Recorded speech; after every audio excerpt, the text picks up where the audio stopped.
is now lit. Streaming art, 2D-ifying my 3D renders.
A Brennifer. Hello.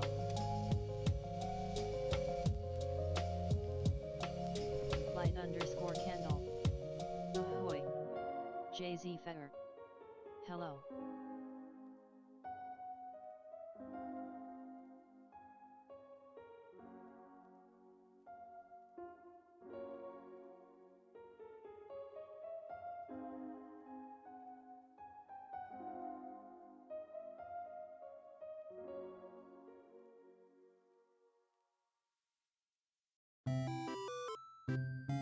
Light_candle. I guess that one doesn't get the rest ream seal of approval.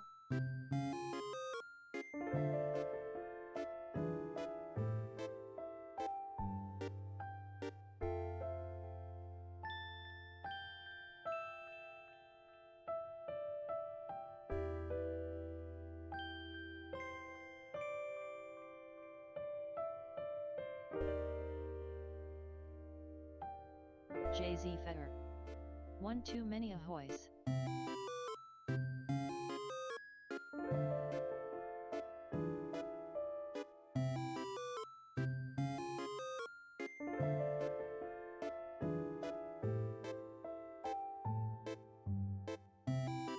A Brennifer. Hi Jay-Z Fetter.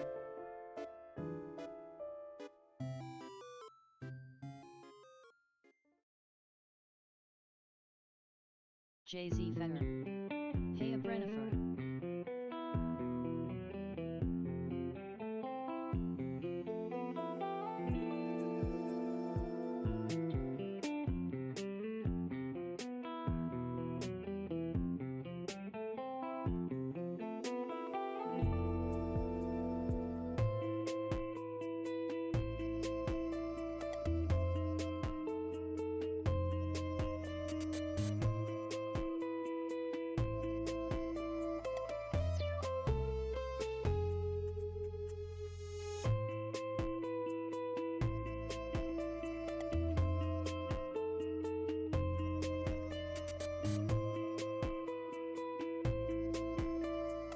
Jay-Z Fetter. Oh oh oh, fun song.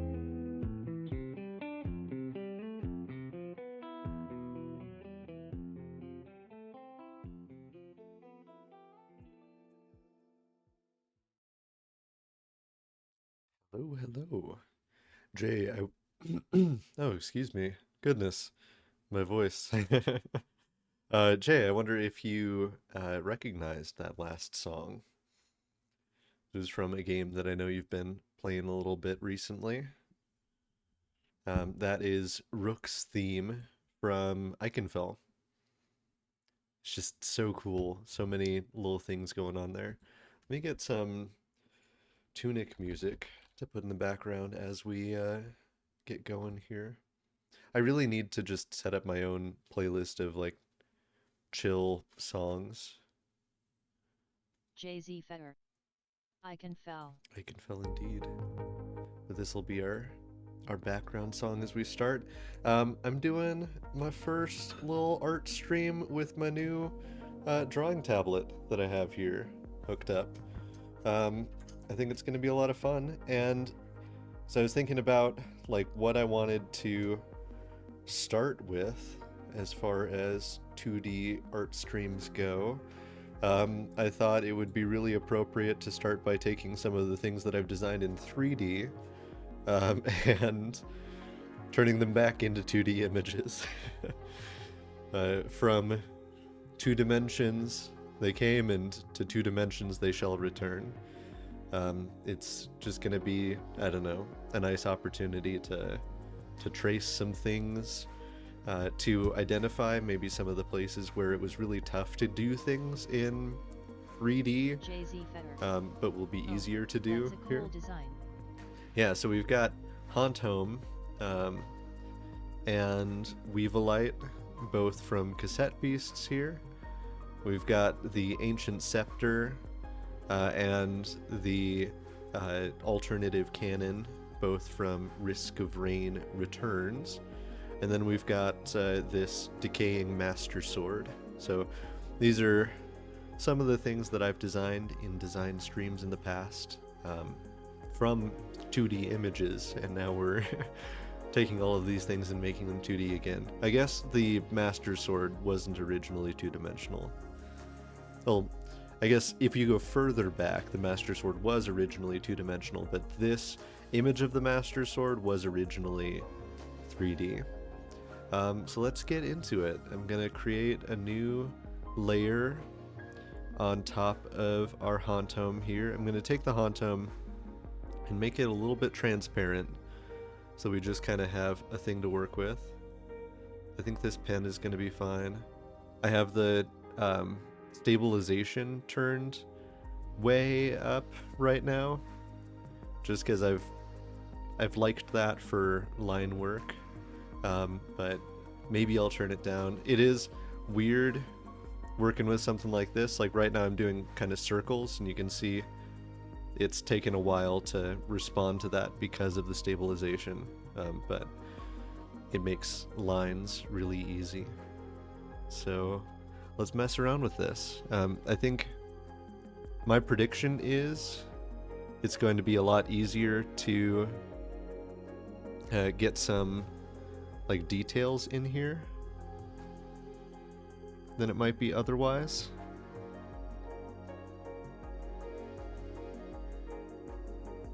And I don't really have like a strict process I'm going through, so that's something that I could absolutely work on, you know, picking some lines and sticking with them. Oh, that is just egregious. I could zoom in more while I'm working on like the spine here. All of these things, by the way, feel to me like cheating. I mean, the stabilization definitely feels like cheating. Is that cheating? Is it not cheating? What's the consensus of the art community? Because it's not like making it perfect. If I wanted a perfect straight line, I could use like a line tool.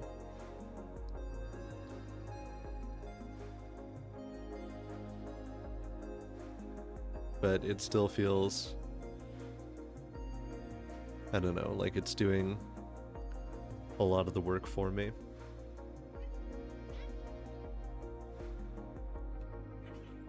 Jay-Z You might be hearing the boys fight in the background. What is cheating?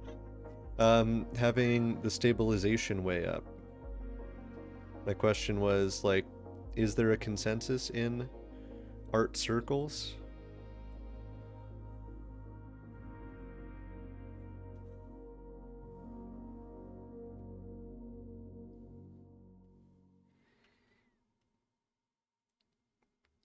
Oh, I'm gonna have to. My goodness. Those boys. Hey, Cactus. Well, it's not really Cactus's fault that he's being JZ Fetter. nibbled on by his brother. I think it's fine when getting used to it. Yeah, I definitely, like, fully intend to... These boys. Okay. Baron finally disengaged, so that should... They should be able to chill out a little bit from here. I definitely intend to use it, like, less and less. But right now, I don't feel confident, like, drawing super smooth lines without it. Not that these lines are really all that smooth. Dragantor, welcome! Thank you for the gift sub. JZ Fetter. We are At Gigantier 2D-ifying for the gift sub. 3D designs. Gigantier 56. Hey. Gigantier 56. YW. Let's... Through here, this is the stuff that I really want to, like, allow to get a little bit rougher. With the pages through here, it doesn't make sense for it to all be, like, perfectly geometric. So this is definitely one spot where doing this digitally is going to help. Or doing this in 2D art versus 3D art is going to help. Not really a digital versus physical thing.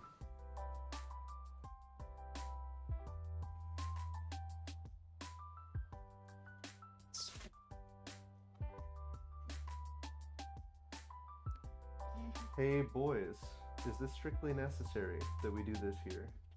I don't know what's gotten into Baron. I think he's probably teething is the thing. But he's in a fighting mood. He's in a going after his big brother mood. Okay, let's get these big swoopies in JZ here. Fetter. How old is Baron again? Baron is... what? How old is he?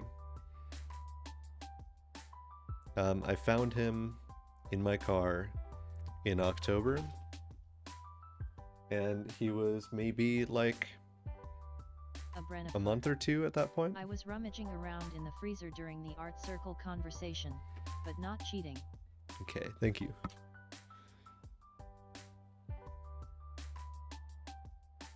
I mean, that feels like cheating though. Like, it wasn't exactly the line I want, but I also don't super need it to be a very precise line right now.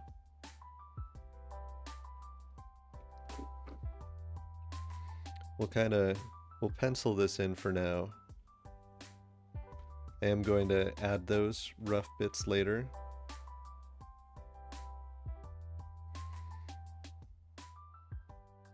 And I think I want this to kind of swoop in and down and then back out more. JZ Maybe not Fetter. back out more, maybe So just that places him around 6 to swoop 7 in months. and... Yeah. Right?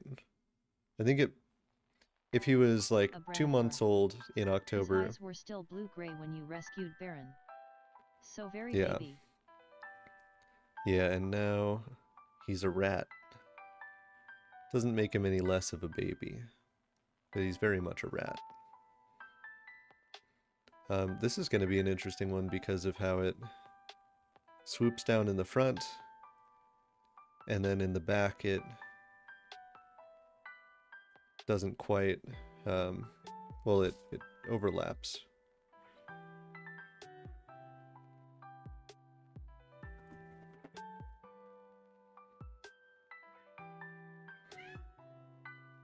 And then we've got the eye.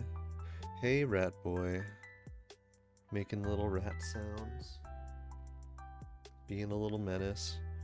I think he's, if I had to guess, probably getting to the right age to be doing some teething and such. I think that is maybe what I'm experiencing here.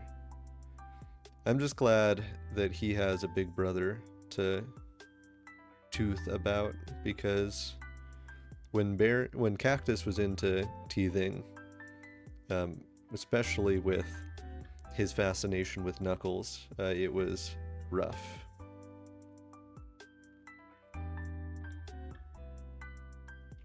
Okay, what is that looking like right now? Renifer. You neutered him, yes? I've got, I need to neuter him like later this month.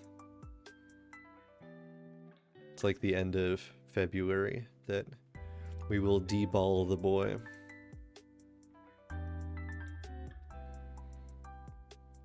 Okay, I don't want to put in like the page details on this layer. I don't know, I need to get better at thinking about... If he's teething, it's on the later end of the time frame. Might be some testosterone kicking in. Gotcha. Yeah, I haven't noticed him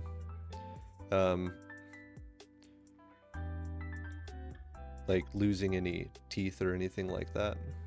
And I feel like Cactus lost his baby teeth earlier.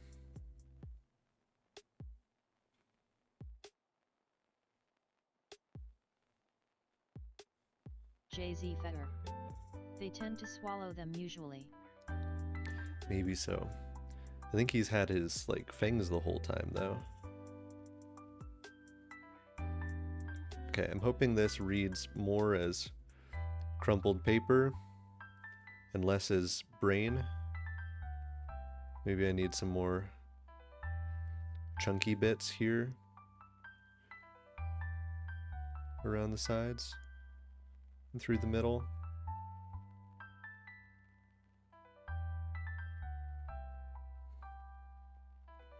Does that read as paper? I don't think so. But that's part of this process that I'm really excited about. A Brennifer. Kinda. Like, I don't know quite what it needs in order to be paper. I think because all of these little nodules that I've made are around the same size, it's reading more like a rock. But I do enjoy like the opportunity to learn about just some of these different bits of like language. I think if I can shade in some of these like edges and such later, that will help this read as like bits of paper folded over one another, maybe. Is that something that this needs? In any case, this is kind of a side detail, and I don't think that this object was even this solid in the original piece. I think that I made it a big solid chunk because at the time I didn't have really a comfortable way to make like a strip of paper that was hanging down there. So let's see if we can make just like some hanging tattered pages.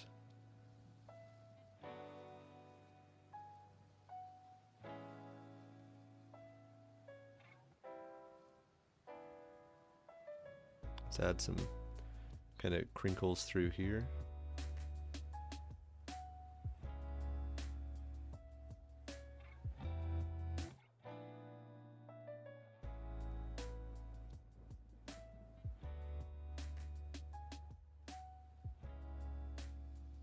I don't know, that could be a page. And we can add some like coloring and shading and stuff like that to it to help it read page-like. We can add kind of some here.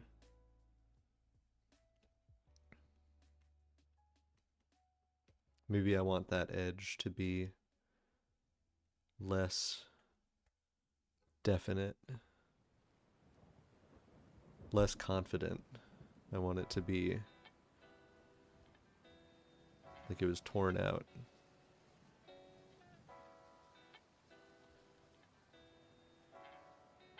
And then this edge could be more straight through. I mean, that felt pretty good for 0 stabilization.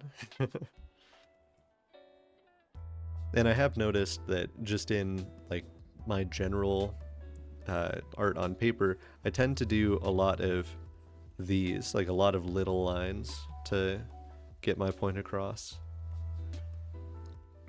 So maybe that's something I should get more into the habit of for larger pieces as well. I'd like to take this thing and lasso it and make it larger.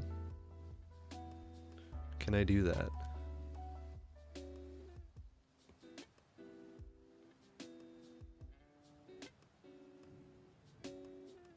Can I? Nope, that just made the area that I was affecting larger. Can I? Nope, that just kind of selects everything.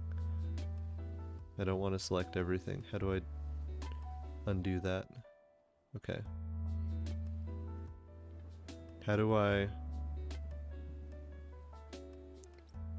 Maybe I don't want a rectangle? Do I want... Is there a lasso option here? Yes, okay. So I'd like to take that. Nope, that's the whole thing.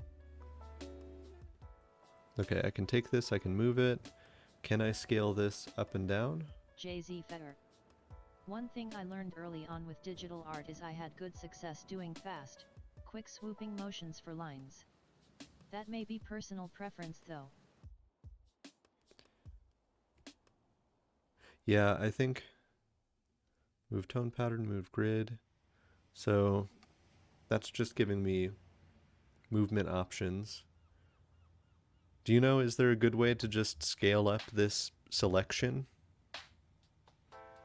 There's got to be a tool for that somewhere, right?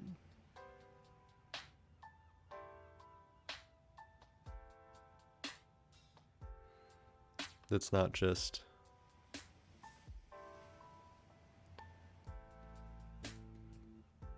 moving this around, but actually expanding it. JZ Fetter. Scale / Click the rotate. Edit tab. See if there's a transformation option. That did it. So it's a scale / rotate thing.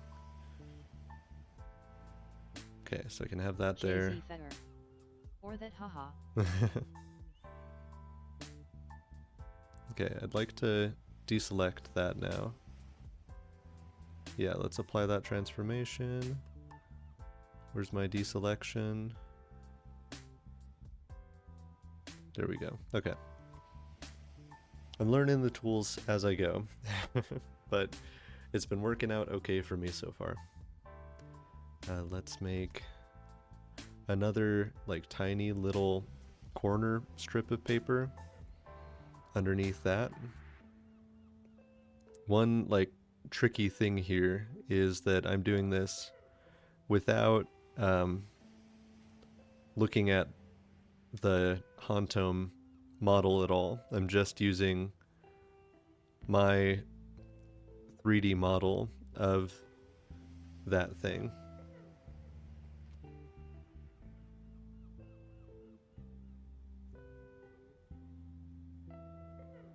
Okay, that's feeling okay as far as like the line work goes, I think.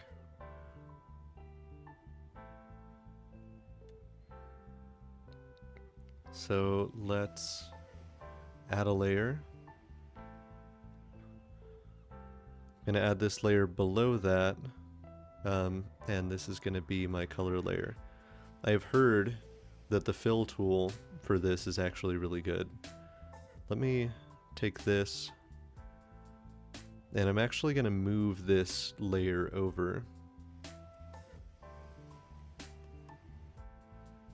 Like I said, I'm gonna move this layer, how do I move just that one object? There we go. I want to move this over here and make it fully visible just so that I can steal colors from it.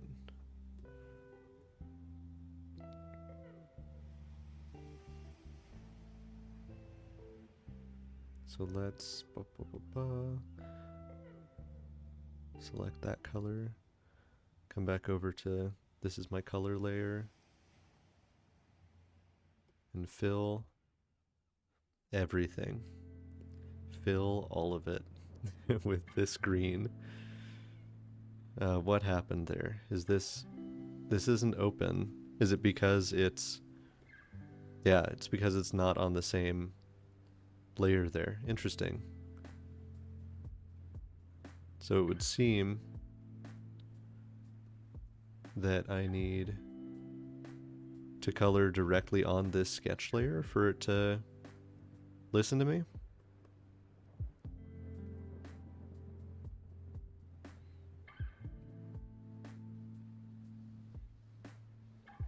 I don't know about that. I am skeptical that that's how it has to be. This fill tool is really working for me though.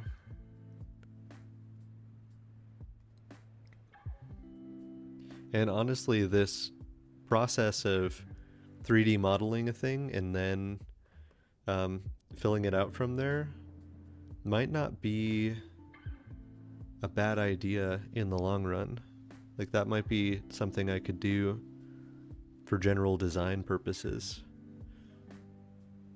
because this gives me like a rough idea of the shading of things, and I'll have to go back in and figure out some details here and there, but this seems to be a pretty good place to start.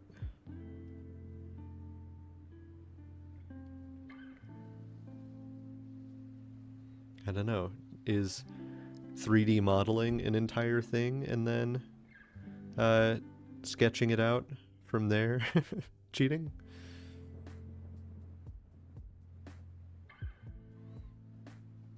So I guess we'll do all of this like color filling on this main layer, and then we'll do the detail work in color in a lower layer.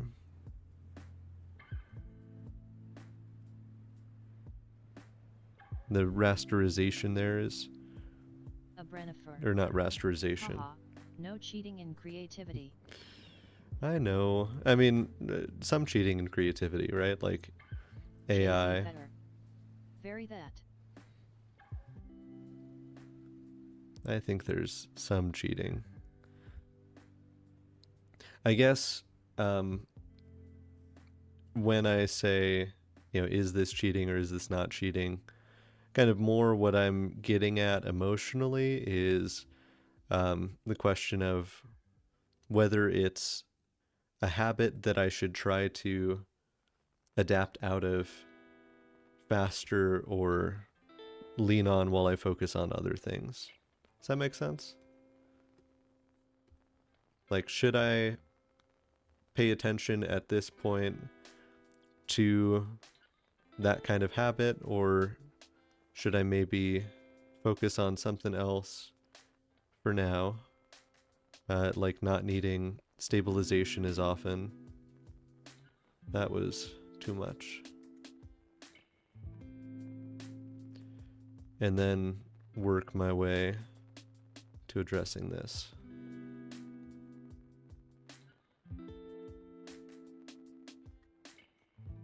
I do need a line there that I just straight up forgot. I feel like you experiment now, refine technique later. I think so. I think that makes sense. The coloring through there shouldn't be the same as there, but then again, the shading on my 3D model isn't great. Sure does, and I was gonna say the same as Abrin, haha. Oh yeah, that's still gonna do that. Okay, so this needs to be closed off somehow. It's like the whole wing here is just not sealed, which is interesting because it seems like it seals right there. Oh no, it's the larger swoop. It's going down and through, and sure enough is not closed when we get to the end.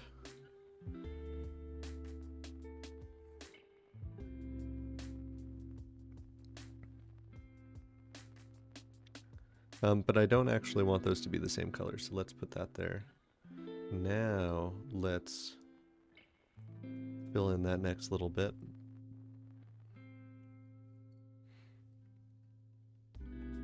That I'll just have to do in the coloring layer below this, which is fine. I'm also much closer to the microphone right now than I usually am. And I'm a little bit hyper aware of that, but there are worse things than a little bit of ASMR on a Tuesday. I can do the front bits of those now, so let's grab that. And I do have other shades to select from because of this here. So like I can add some brightness to the tops of these orbs. I guess that's the whole point of something like this, right? Like people will put some sort of like sphere in a reference image so that they can see where the shading is. And granted, the like angle here isn't very sensible. This isn't where we'd typically put a light source.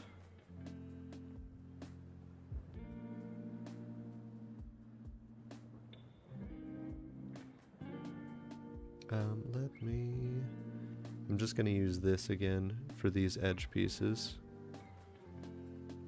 Or let's take that and just darken it a little bit.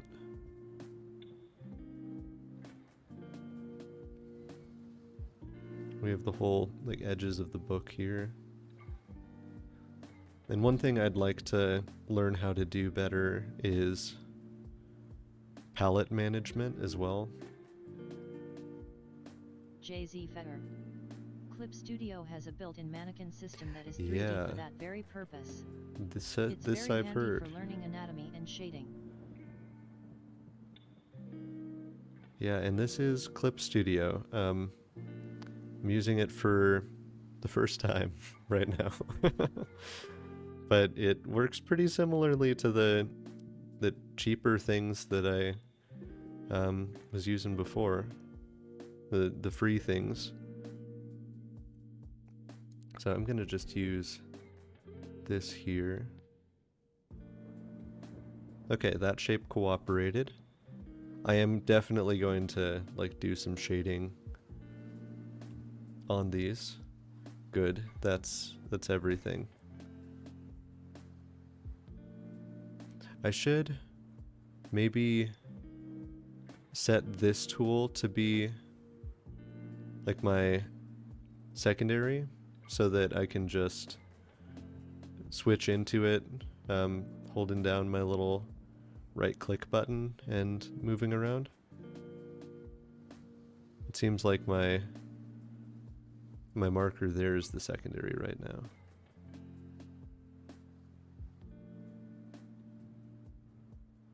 And that's not super useful most of the time. I guess it could be. Absolutely could be. Okay, we'll just grab that. We'll bring that up here.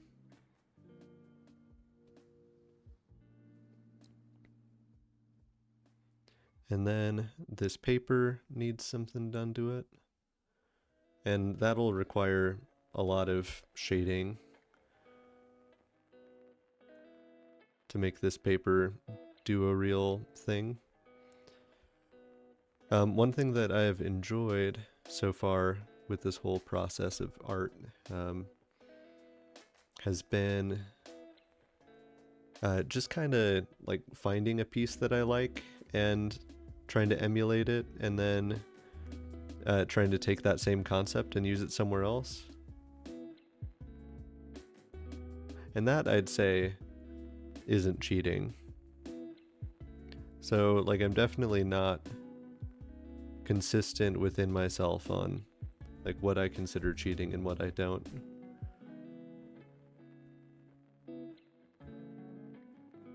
This I'll just make, like, a little bit two-tone.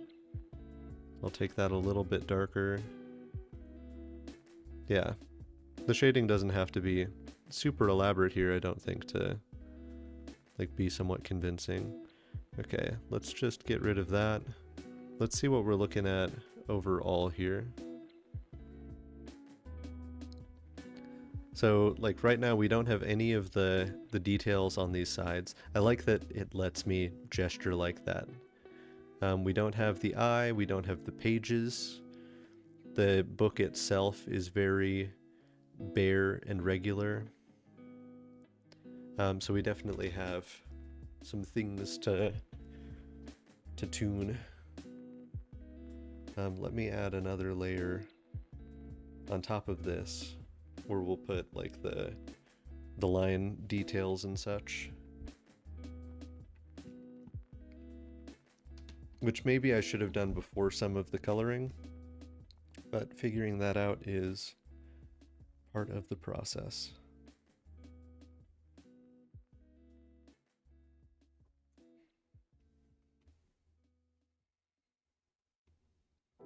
One thing I've been really surprised by is just how fast time goes by when I'm doing this.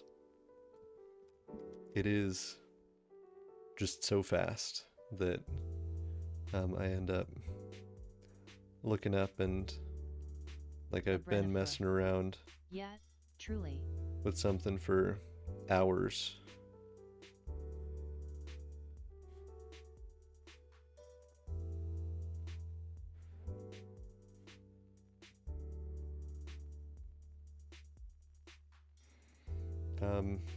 What do I want those tears to look like? That doesn't really look like a torn page to me. Let me look up a torn page. It's one of my favorite parts. Stream elements. Enjoying the stream? Don't forget to follow to catch me later. Subscribe if you are into that kind of thing. Okay, so when the edges of a page get ripped, like, we really do get these kind of bites taken out of it as the fibers, like, rip and stretch. So yeah, we're not going to see anything quite like that. If I erase, yeah, it's just going to affect this layer. Good. A Brennifer. Agree JZ Fetter. I love the feeling of total absorption. Yeah, it's been very meditative. It's been nice. Okay, so the fibers are like ripping across a little bit. So we're definitely going to have some like rough edges before we get into like the bulk of the tear, where we've got some fibers, yeah, just kind of trying to hold on. And then so we've got that sort of deal, except that I want that to look like it's applied kind of on this swoop. So I think that would be fine if this were a flat page. Something about those lines looks very Dr. Seuss to me. I don't know if I can explain that. Okay, let me give myself like kind of a little...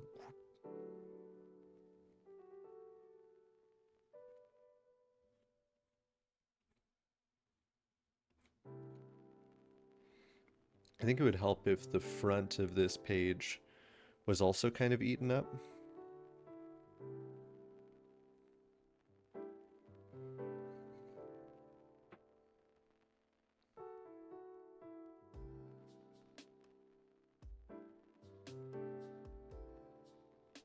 But then I don't want it to be like unbalanced with what's going on back here. So we'll take another bite out of it there. And I honestly feel like for taking the bytes out of these, I might just... Well, there goes all of that. Oh, because it's not enclosed as far as this layer is concerned. Is there a way to change that setting? Refer only to the editing layer.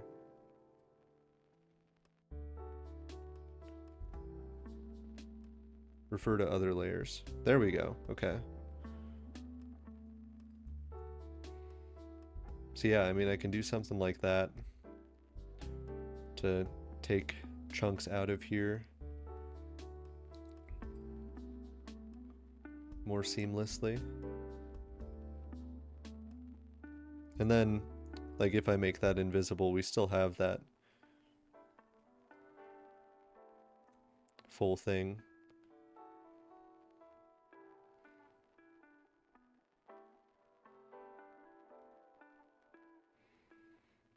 We can add some thickness to this byte.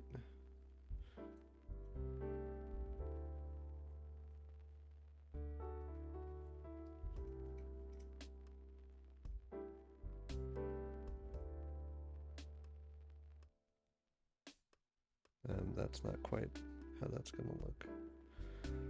It's going to have to go kind of under here.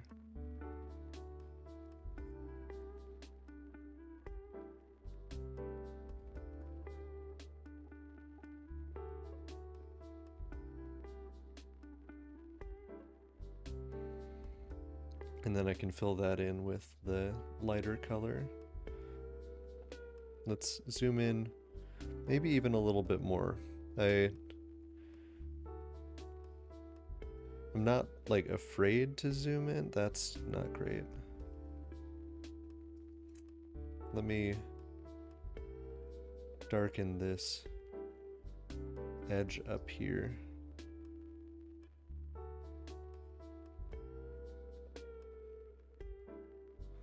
Make it more defined.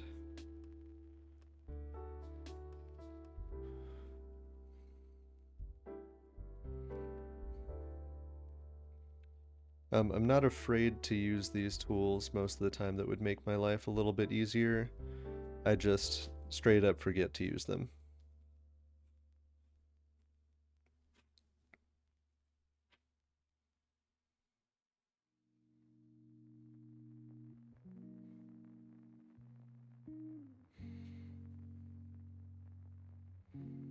Okay, so now that's the like lower edge that we wanted to color in. The artist way.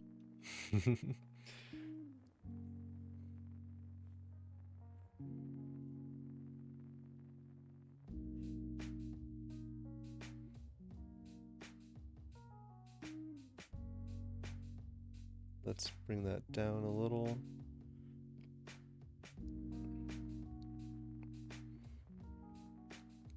I mean, that's looking weird to me still.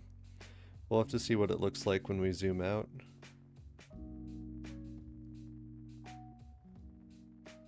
A Brennifer. Just realized that I've been commenting on this like I've done digital art, which I haven't. Same as other art in all the meaningful ways. That's kind of a nice bite. What do we think? Let's zoom like all the way out to see what it's gonna look like there. Yeah, I think that's a good bite taken out of this page.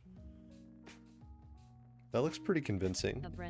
I mean, it's like meatier than a page, but that's pretty good. It's also a haunted book that can physically attack you. So I feel like it has the right to be a little bit meatier than the average page. I do think I ought to just work on kind of a larger canvas most of the time. Here, let's real quick brush in. What is this design from? This is from Cassette Beasts. This friend right here is Haunt Home. Jay-Z Fetter. Oh, really?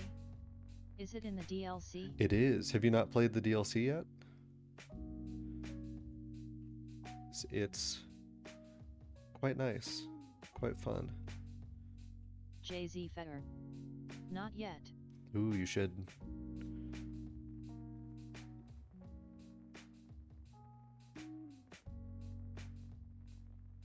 Okay, I think that's fine. And if I had a palette, I'd not need to do this. Let's make this just darker in general, that edge.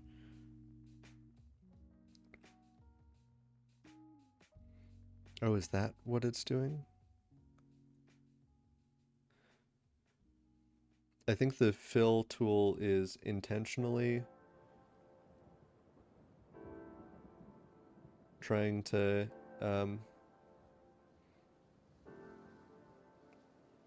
cover up more area.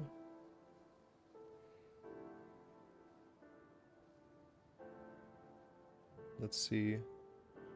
What if I set the close gap to lower? What if I say just don't close the gap? No, that's not the setting.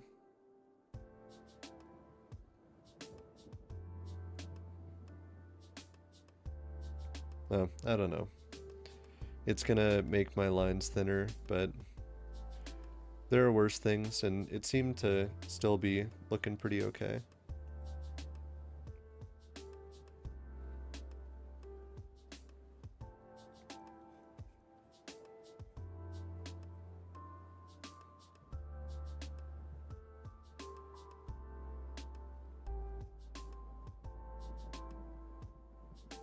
Let's add some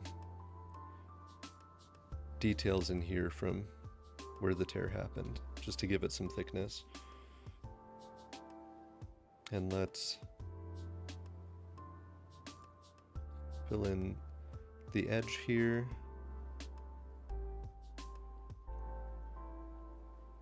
Which I guess should really inform like the thickness of that whole deal. It is like very rough here when we zoom in. But when we're zoomed out, it doesn't look quite so bad.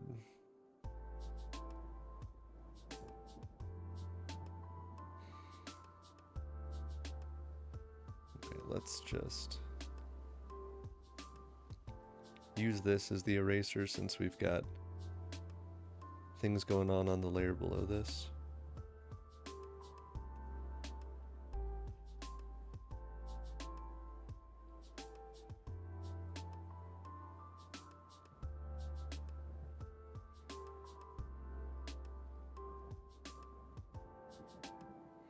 Okay, what is this full wing looking like now?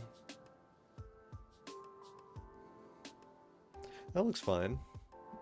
I don't like how thin it made that wall there. But I guess when I ended up filling in with color on that layer, like I was doomed to run into trouble with my lines anyway. So this will just have to be a lesson that we carry forward. On this other wing back here, I want to create an effect like the wing has torn open. So let's get kind of a small brush.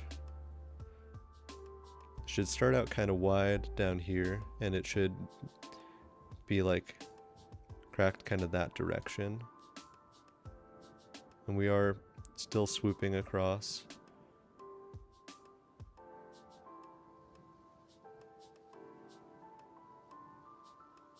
I also have to get used to like how the pen treats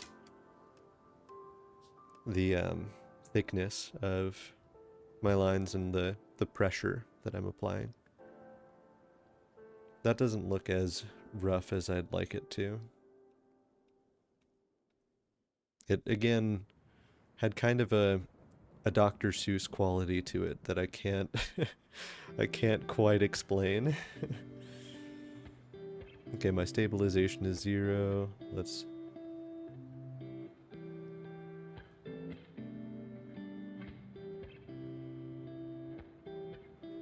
have some varying size to these tears.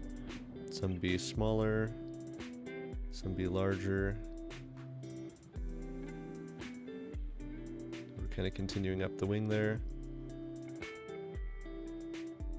And then we're coming down the other side with, I don't know, something similar. One interesting thing with the size of my monitor and my OBS window and the size of my tablet, when I look up at OBS, it's actually like the same size as my screen. See, that's not quite what I was looking for either.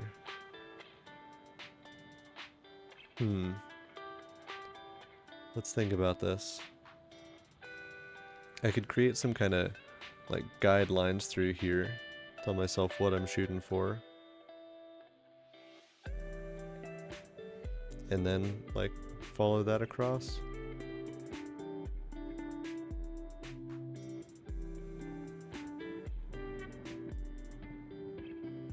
That keeps things a little bit more uniform at least.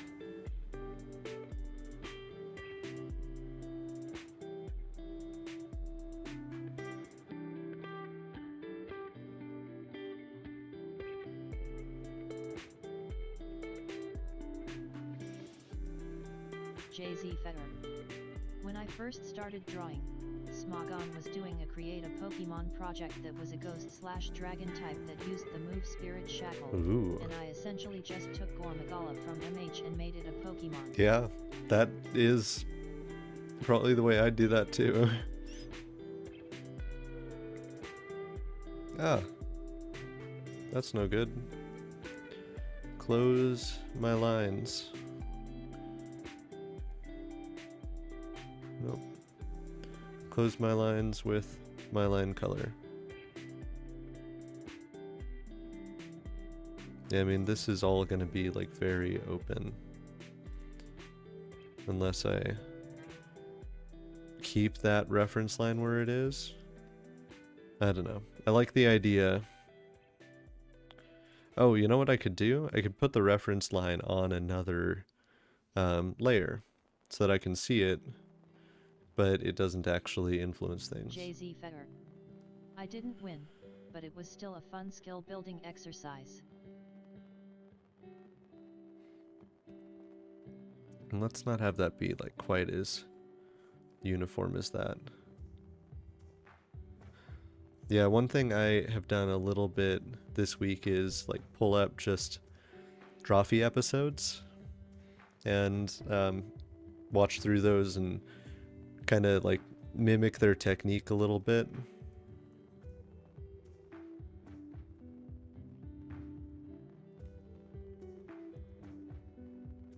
I want this to look less like a bunch of teeth. JZ Fetter. Good way to be. And more like rips in the paper. So I think I don't need it to be quite as small of tears as I've been setting up.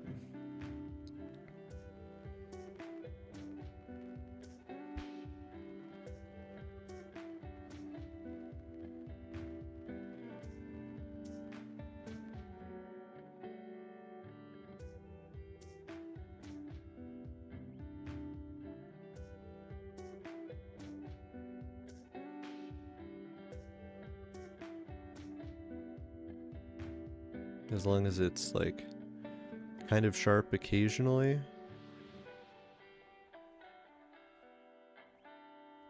I think it'll get the point across.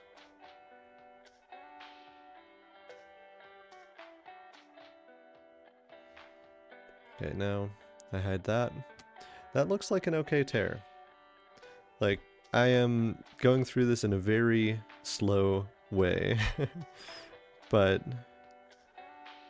every time that I do this slowly, I am working my way toward a future of doing this kind of thing very quickly.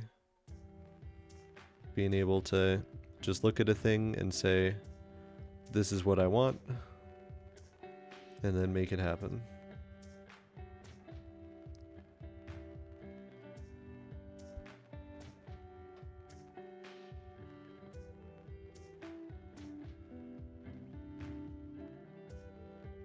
Okay, that's fine.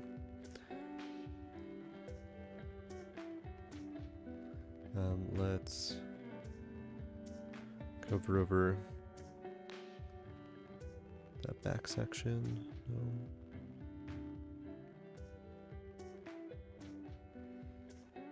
And then let's add some depth to this cut.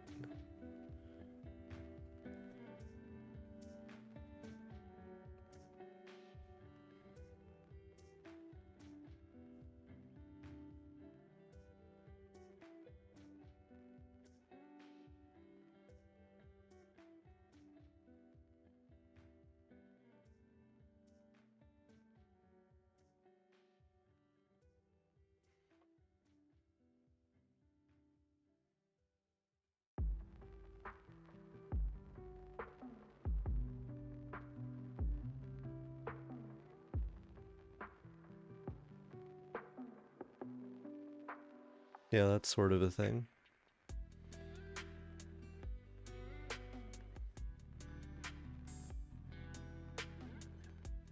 I didn't leave myself very many places to indicate that that front edge has depth too. And I'm getting into areas that are small enough, I probably shouldn't be just using a fill tool for all of it. I should probably actually go in here and fill in a little bit of this with color.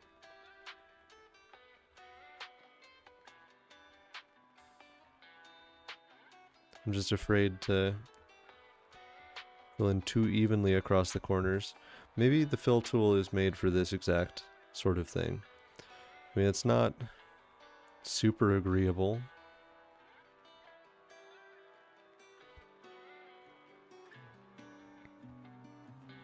I guess on this scale, the anti-aliasing is significant enough that it's leading to those like artifacts popping up.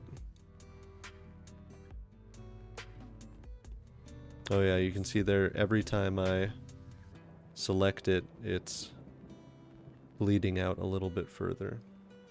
So what I could really do is, just on this scale, I could focus on closing up my lines entirely.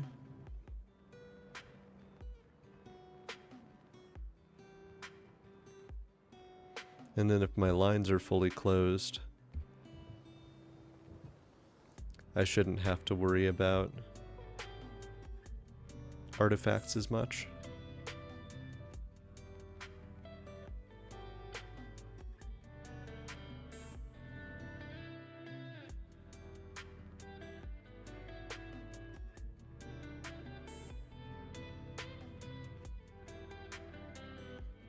I still haven't done anything with like shading on these wings, and that probably would have been easier before I went in and started messing with all of these like cuts and such. Oh no, that's not what I wanted to do. I wanted to grab that color. Now let's see. Yeah, I mean, it's a little bit more cooperative. It's still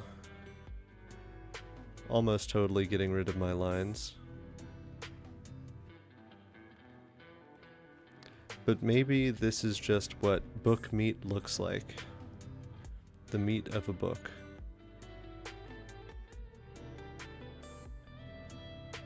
Yeah, no, I definitely want to close those lines some more.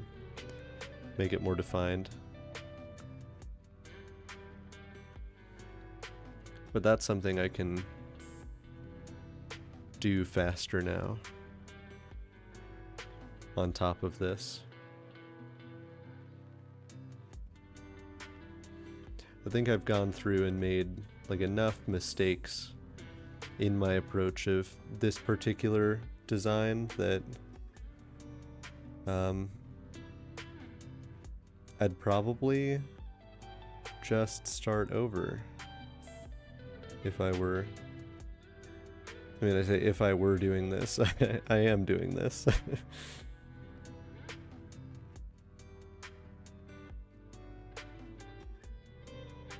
I think I've made it difficult for myself at this point with the state of this to get this into the shape that I want it to be in without doing significantly more work than it would take to do this in another order.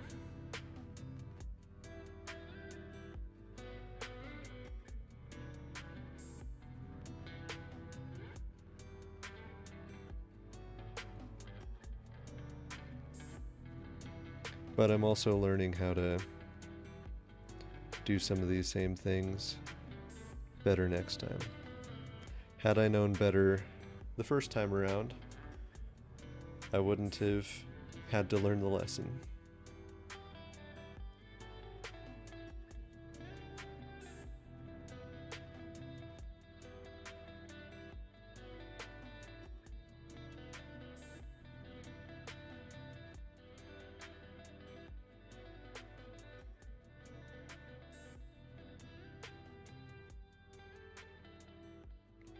At least I'm feeling more confident with the brush every time I use it.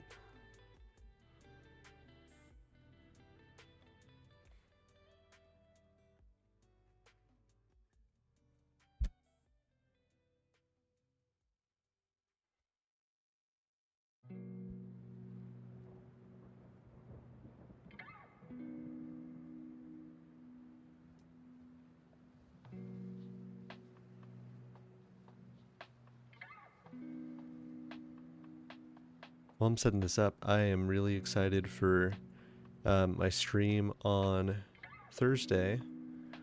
Because Jay and I, and potentially one other friend that I'm trying to get a hold of right now, are going to be streaming a tabletop RPG thing. I'm feeling a lot better about those wings now than I was a moment ago. Is this the gradient tool? That's a blend. Here's a gradient. What if I just did a little gradient between like this color and this color, and I use that to fill in that wing? JZ Fetter. They look pretty good. And I am very excited for that stream. Ah, there we go. That's what I wanted.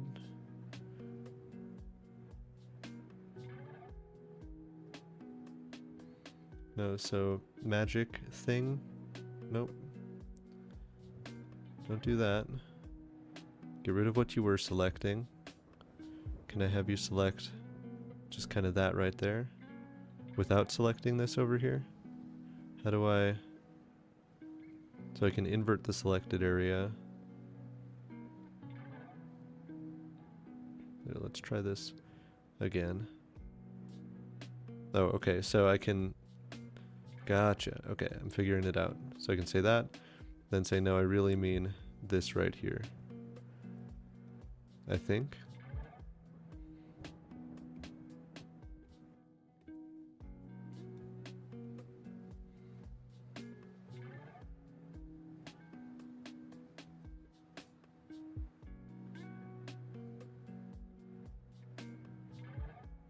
Oh, it's providing other options for zones to focus on. I'd like to just be able to say,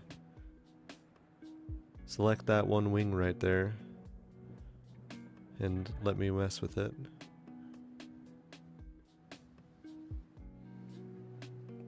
But it seems like if I do that, then yeah, it's not going to actually let me gradient it. Okay. We're learning about the tools we have at our disposal.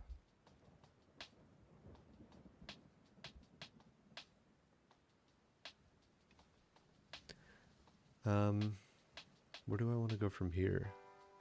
I think I want to mess with the eye a little bit and the pages. And then after those, and maybe a quick attempt to do a little bit of shading on these wings, then we'll move on to the next thing, because I've already spent an hour on this sketch.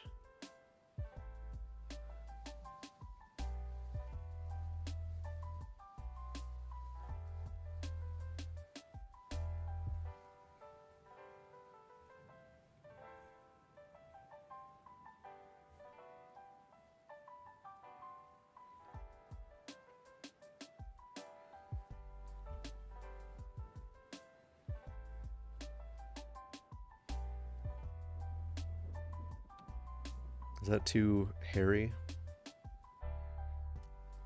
I don't think so.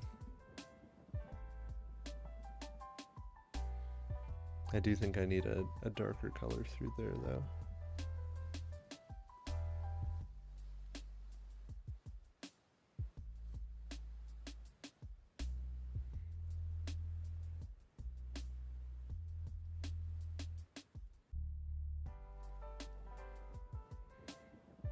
JZ Fetter.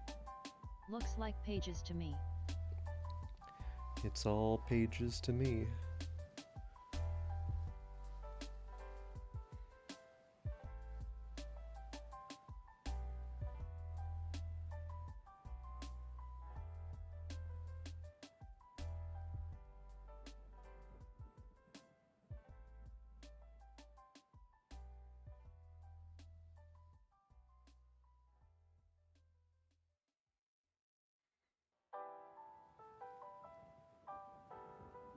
And I think it's looking more like pages than my 3D model did. So I feel good about that. The eye is going to be cool. I'm probably going to make it larger. Stream elements. Join my Discord. https://discord.gg/snitchfucky. Let's complete some lines through here so that I can do kind of a partial lighting thing on this as well.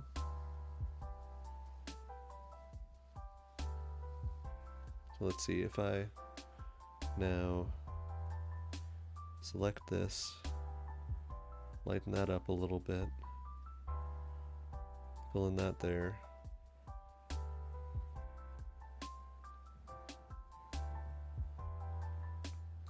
Redo the lines. Because I'm a fool who works on too few layers.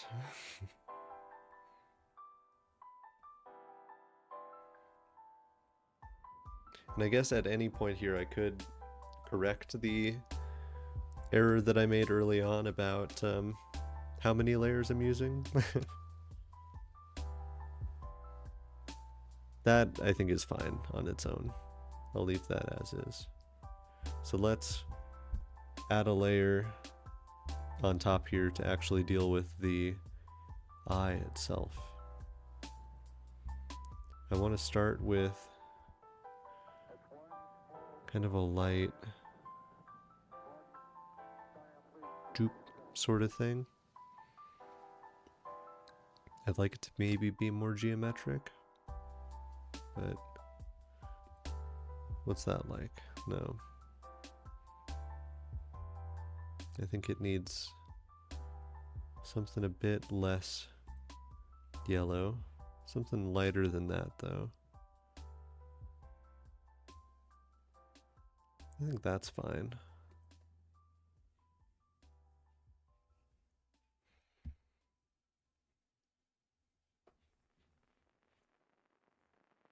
I need something to indicate like a shine on this. Is that maybe just grabbing a slightly lighter color. JZ Fetter. Putting that there. How familiar are you with color theory? A little bit. I know my color wheel. I don't know how to confidently build my own palette.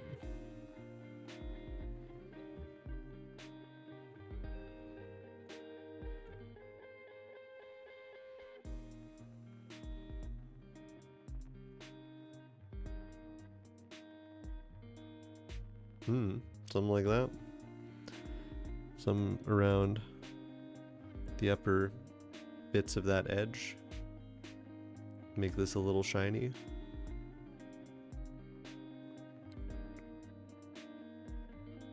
Maybe something a little bit darker around the base here.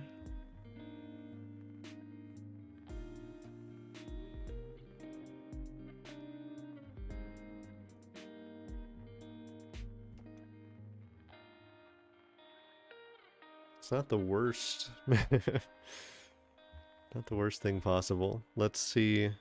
JZ Fetter. Color theory is fun, but it takes a bit of getting used to. Yeah. Okay, so this guy back here.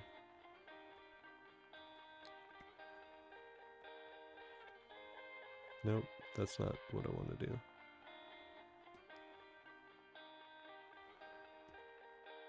Yeah, I want to... Oh, I was moving the eye around. Okay, so I feel like I got a little bit more spirit in the eye that I made just now versus the eye that I have here.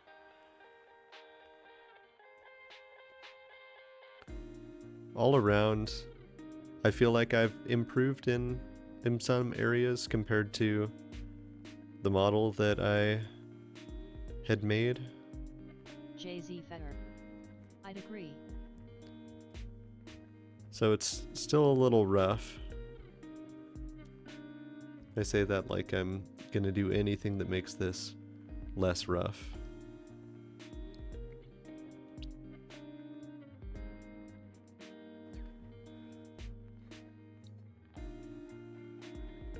Why are you not letting me edit on this? Is it because I made a layer invisible?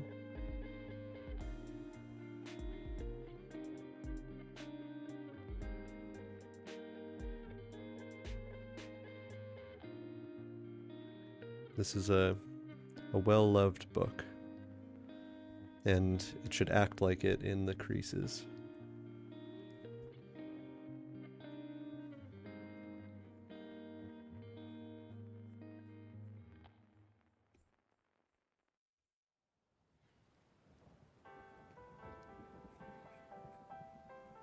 A little bit more bend to the spine. Not that much though, because I've got some preset geometry to deal with here.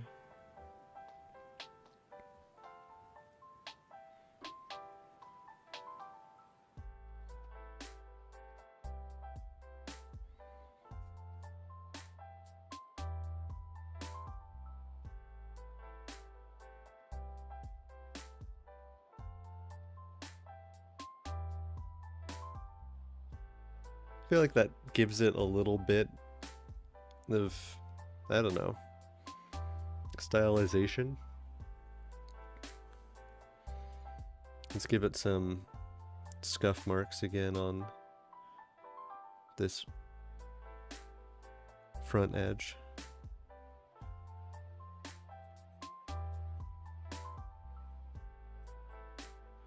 Just kind of where a hand might have rested on this book.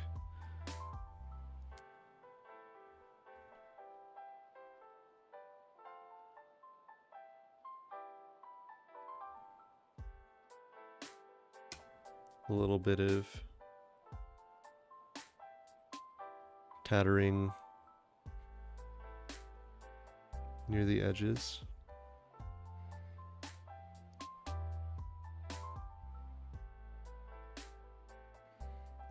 And these, like, absolutely would need to get shaded. I'm just not going to now that I've come this far with like a really bad process. Okay, so that's Hontom.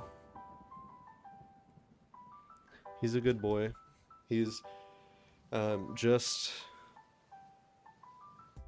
yeah, that does give us a little something. I don't like that my guidelines are still down here, so let's fix that. He's an air type. Now I feel like he should be like earth a little bit as well. I associate books with earthiness. Weirdly enough, I don't feel at all like he should be a plant type. I think that books have kind of ceded their plantness. Yeah, let's do another little thing. Let's see, what do I want to do next? JZ Fetter. I like air, like pages in the wind. Yeah, I definitely see where they're coming from. I kind of want to do Weavelite, because he's like geometric in some very neat ways, and there's some opportunities for some like better shading on him. Let's do a Weavelite. I assume the raster layers are the ones that have like the transparency built in. I think that's what that means. And I am going to give myself a little bit of stabilization as I'm working on some of the shapes here.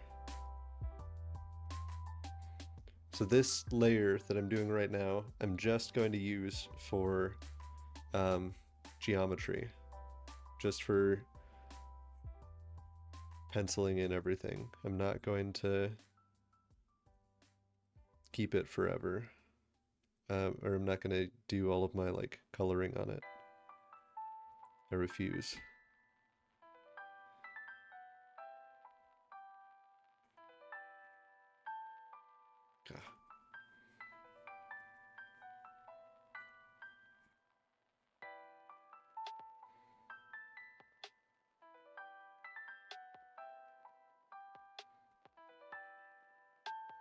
I know that if I let this get a little bit more geometric, it's not the end of the world. And it might even be like kind of good in the grand scheme of things. JZ Fetter. Is there an option for vector layers? Layer. There is vector layers. What does that do? What's the difference between a vector layer and a raster layer?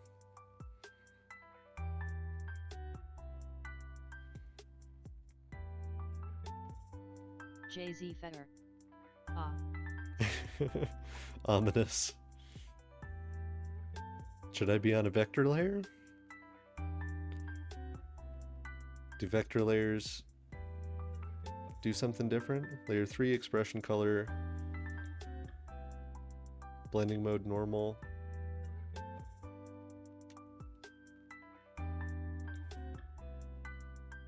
What does this vector layer do? What are you?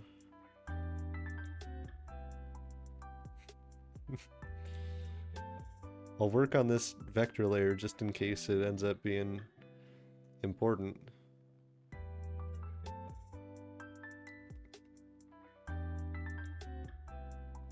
But I am turning my stabilization way up in protest of the unknown. I think I straight up just never changed the color of this headpiece here. I think it was meant to be a different color.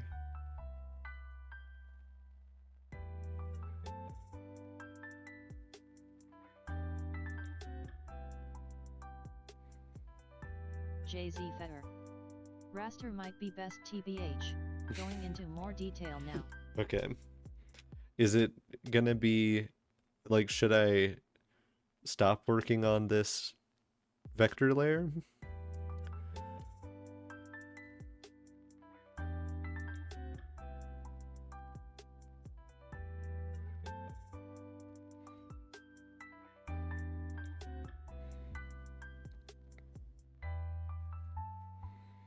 JZ Fetter. Not a huge deal. Okay.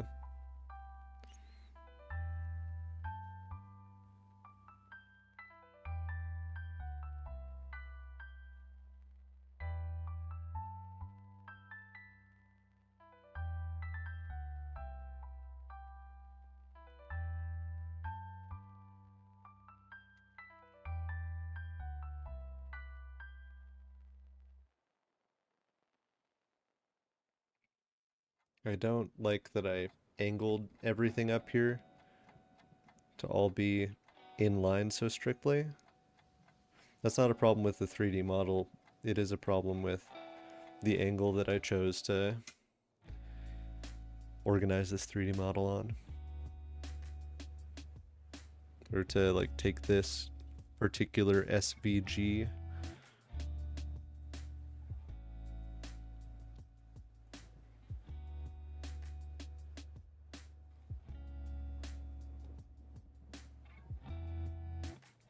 And some of this is going to make a lot more sense later.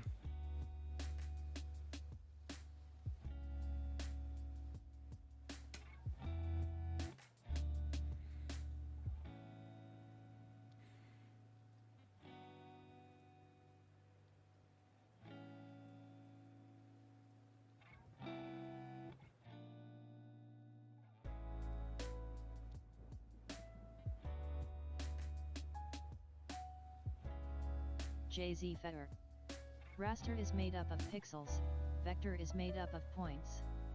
Without going into too much graphic design jargon, raster equals image made of pixels, allows for more precise coloring / shading, but the image will blur the more you zoom in.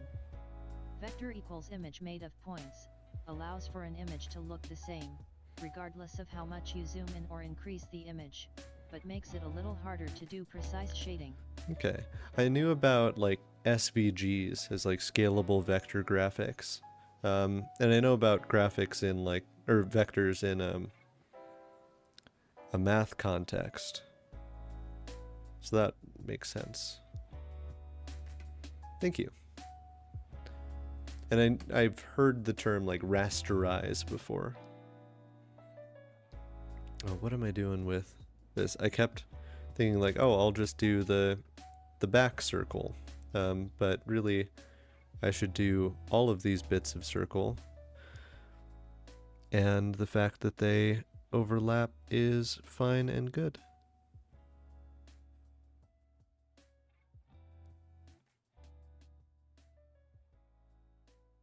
JZ Fetter. Raster is typically used in illustration, vector is used in graphic design. Gotcha.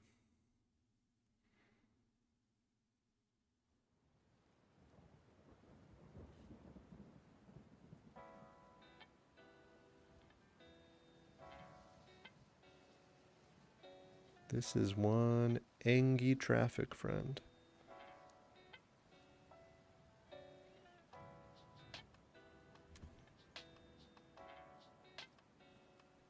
Hopefully that doesn't look too rough when I zoom back out.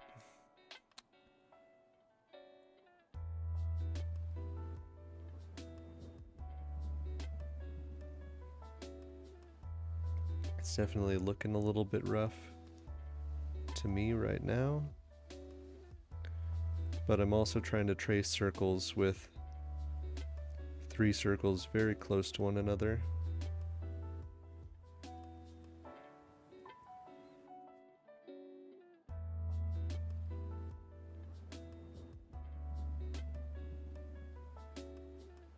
So I'm okay with it being a little rough.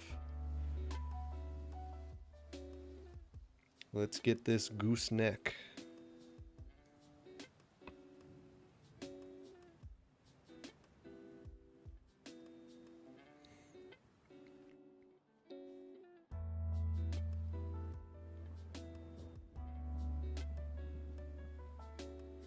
I don't yet know whether I should be like going from the top to the bottom or the bottom to the top, or like what's gonna generally feel best.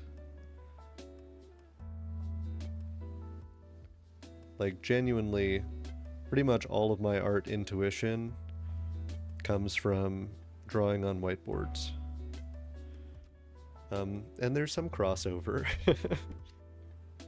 but not 100% crossover.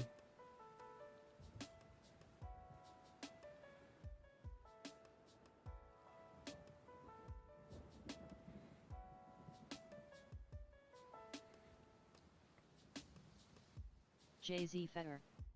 What is your favorite cassette beast? Ooh, I really like all of the snakes. Kefri is JZ very Fetter. good. There is something so satisfying about drawing on a whiteboard. Yeah, I like it. Kefri might be my favorite.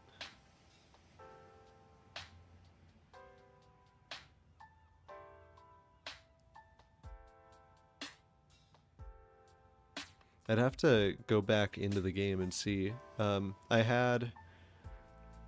I was collecting bootlegs when I kind of stopped playing. And I had a bootleg Gallagher that was very good. These, let me actually... JZ Fetter. Kepri is really cool. Yeah. So I know that I was limited by like my 3D design when I was setting up these arms, because I think what I wanted was a lot more pointed. I think it kind of followed this same setup in the center, but I think it kind of came more out like that and up and back.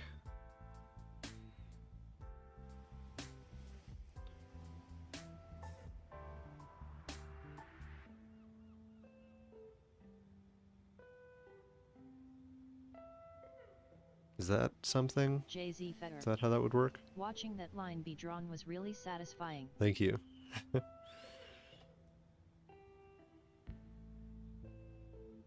Nope, that's not right. That's better. Okay, so that's what I want for the front part. And then for the back piece, maybe something that goes up and connects like that. I think that that's good. And I'm going to have to adjust kind of how the body fits in here, but I'm also going to be able to sharpen these back legs based on that same principle. So this is where I'm actually like starting to design a thing a little bit. I've got my mold, my model up here.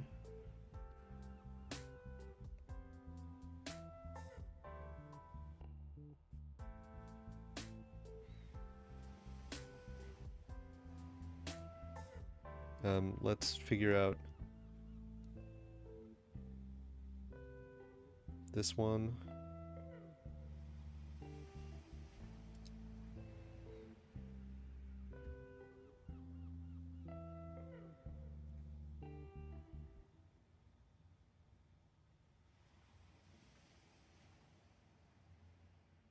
That was good.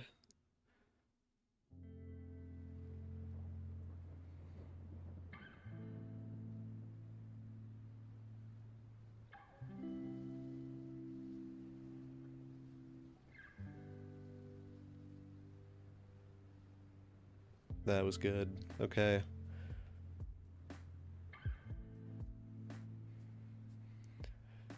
We're doing it.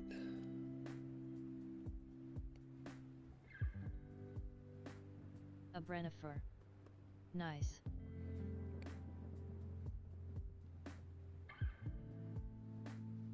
So the body can kind of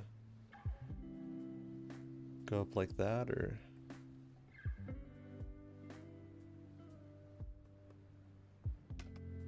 I guess the body can still follow the same like body plan through there.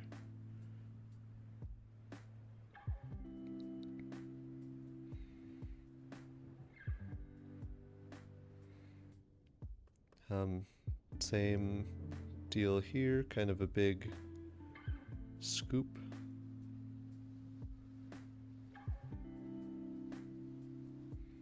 At the end, I really wanted to, like, yeah. Maybe it looks different on the inside than it does on the outside, kind of joint-wise.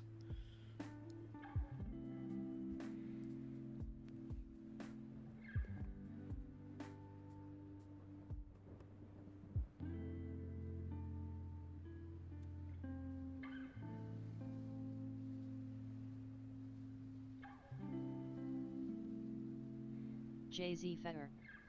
I think my favorite beast is Folklord, with Avrvoir coming in a close second. Ooh, yeah. Folklore has some cool shticks. I like his kind of special move.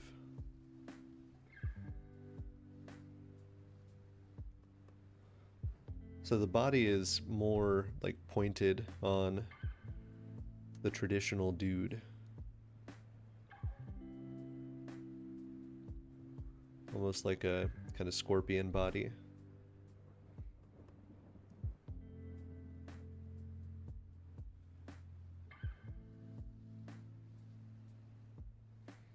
And we will still have this traffic cone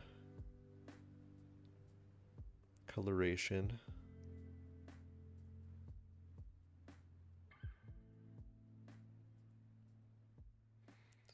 Let's figure out what these back legs look like. I think they kind of go like up and then down.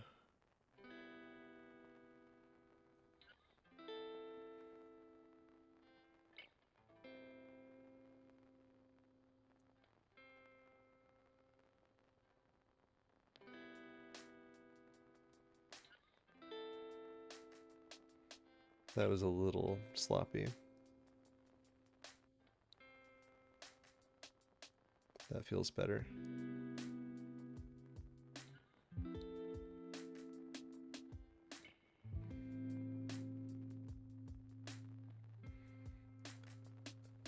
Similar deal with this back leg.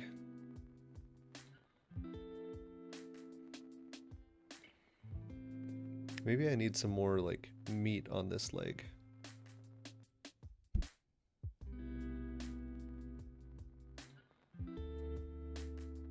It might end up looking a little bit more like alien than the original design, which I think is fine.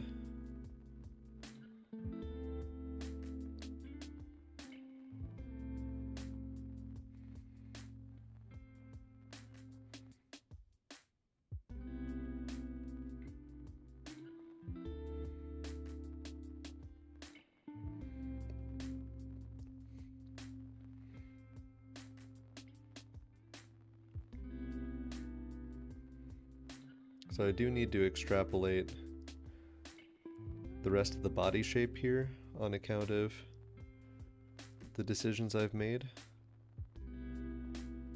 But it's just gonna kind of be like that.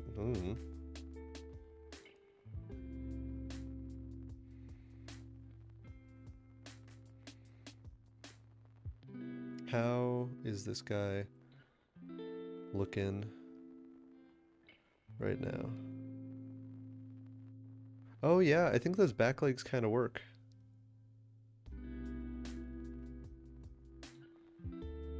I think that looks fine as a way to like connect the legs in. JZ Fetter. Nails the line first try. I think that this is yeah, I'm really pleased with how these front claws came in. I am noticing that I missed a line in there.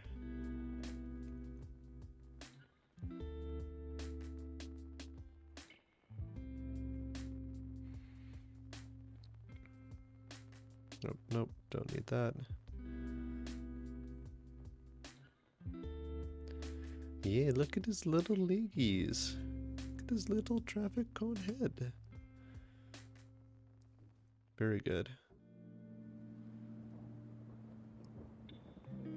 All right, let's start getting A some friend of flat ours. colors in here. I like him. And this time, new raster layer. JZ Fetter. A unit.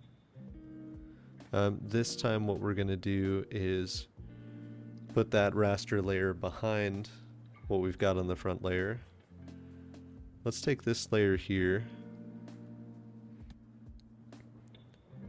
I'm going to bring the full colors back up, but then I'm going to move just that layer up and over, so I've got something to like reference for individual colors. Can I scale you down? How did we do that again? We did that like this. Baby traffic crab. I'm pleased with the changes we were able to make to the shapes of things, going from the 3D model to this. Okay, cool. So this layer, yes, we will apply that transformation. This layer right here is the one that we're working on for colors. Hopefully the raster layer and the vector layer play nicely. What happens if I just keep zooming in on this? That sure looks a little bit rasterized. But okay. I mean, it didn't seem to devolve as quickly. So we'll have the red and green and all that. I'm most interested in this bod right now. And I should really quickly go back to this layer and close some of these lines to save myself some headache and some heartache, some tears, some violent outbursts. Any other lines would like to reveal themselves as open? I'm not too sure about Stream you down there. elements. Watch my design VODs on YouTube. youtube.com/atlightcandle/videos. How about these leggies? I think the angle on this leggy was spot on, but I do want to make these bits of connective tissue wider.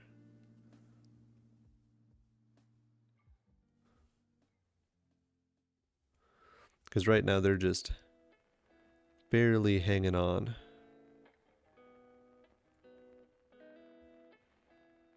And I won't forget to reconnect that line. That's not the sort of thing that I would do.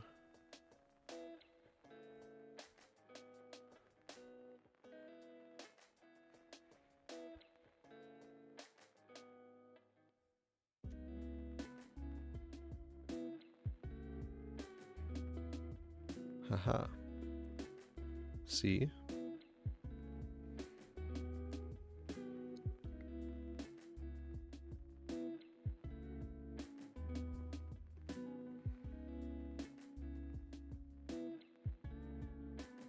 Ah.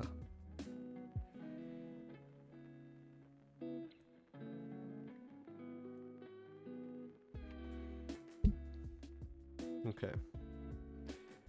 This right here looks like maybe a line that wasn't quite connected, but that's dealt with now. These leg nubs will probably just be the color of the flesh underneath them.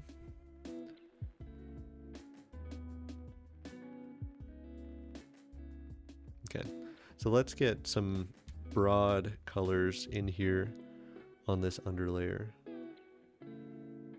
Let's get some of that neutral orange in here and back here. Not there though.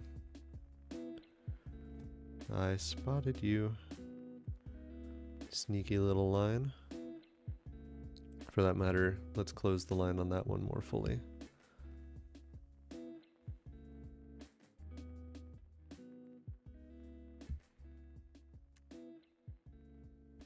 Let's change how I close those. because I want the body to kind of go inward there, just to give it a little bit more of an insect sort of feel.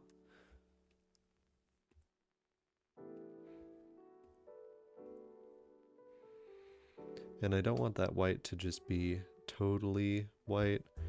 I want some of this gray. And we'll get to practice some shading on this boy. I do like this blue color for the legs. I think it adds to the like alienness of them.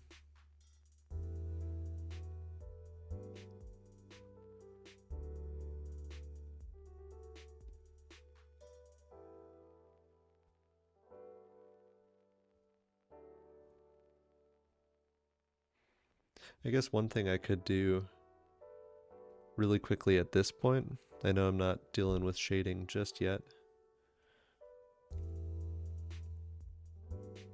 but that's like just a tiny difference. It's gonna help out a bit. For the claws, I think I do want to like start with them a little two-toned. So this side of the claw is darker, and then this side is lighter.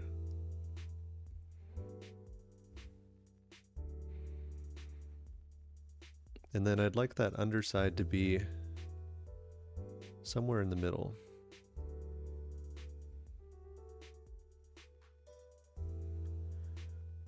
Connective tissue here to the claws, I think for lore reasons, should be this same blue.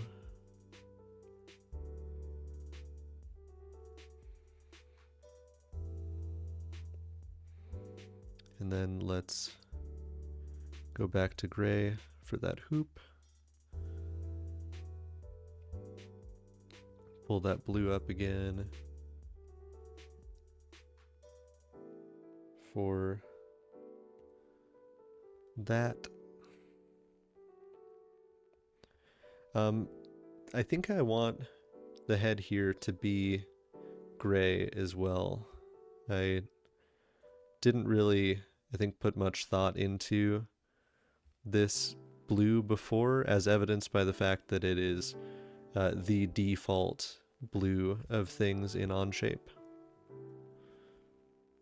So we'll just rectify that. Ah, an open line. No. I think I see it. I think it's that right there. Okay. Now you're not going to give me any trouble this time, are you? No, although I did not select the right color there.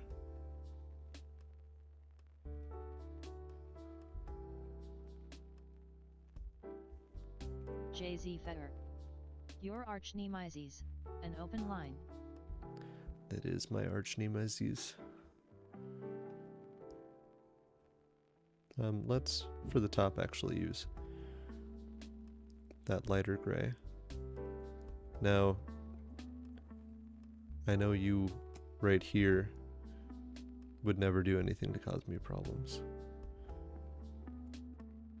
Yeah. I knew as I was clicking multiple times there and it wasn't doing anything yet, that it was going to get angry at me and retaliate.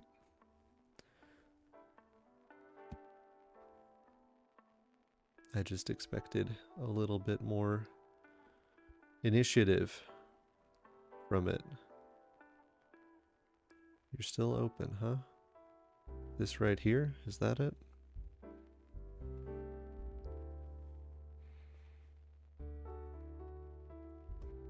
Oh, not even the thing I thought it was.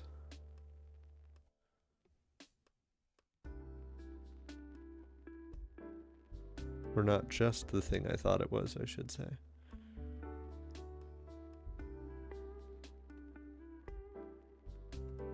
Ah, no. What I meant was to select this and lighten it up a little bit just to save myself traveling back down.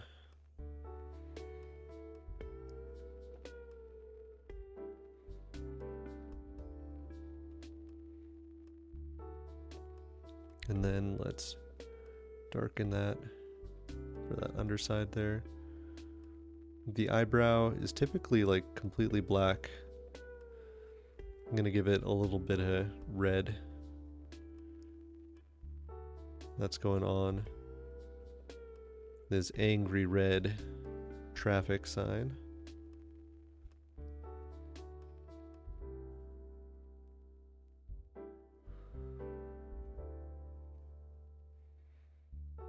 I think that's fine.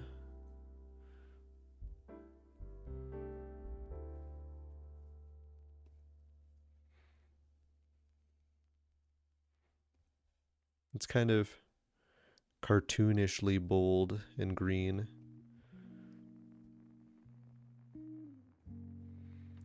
But that's okay. And this should still be behind.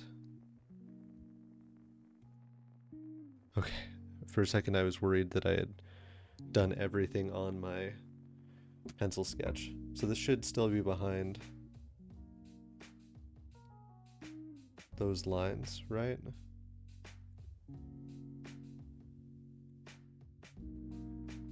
Yes.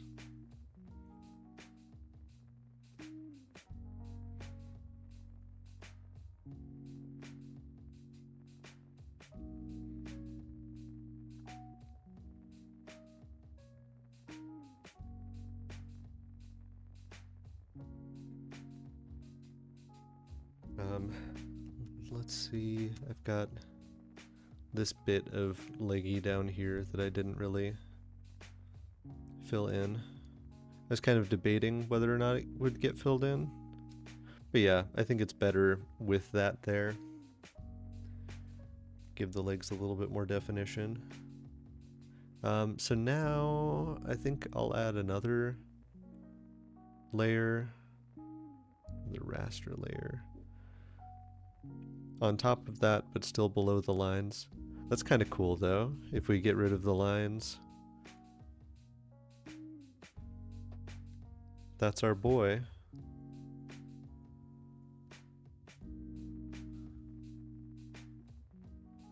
That's neat. It's a little artsy. I mean, I know people will sometimes intentionally like not use the lines. So I think what I want here is kind of a brush that's a little bit opaque, right?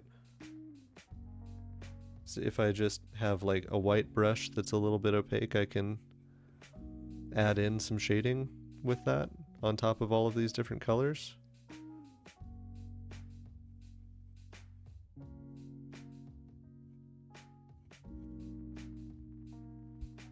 Right? Like that's sort of how that works. And it's not perfect, but it's also not that bad. What happens if I then blend?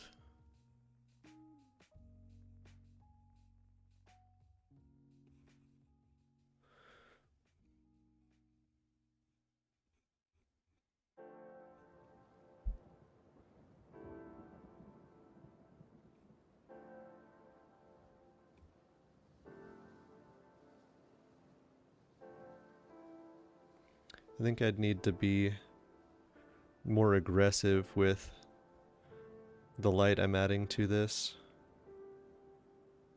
to then like blend it and have it feel good.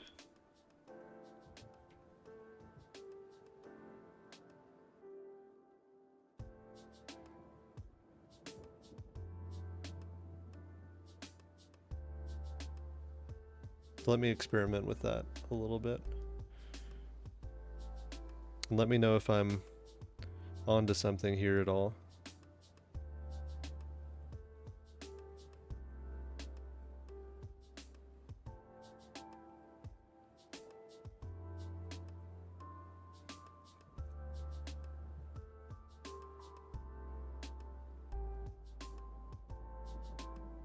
That on the neck feels pretty good to me.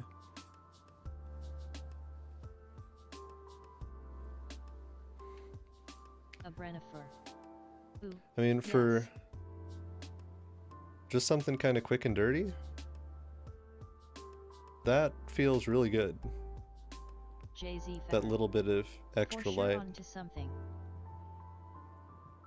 A Brennifer. Very good. And that was like really quick to do, so that's good. Oh, and that looks really sweet with the lines removed. Okay, let's get in here and deal with these, because I think I might prefer this without the lines. That zoomed in feels really good too.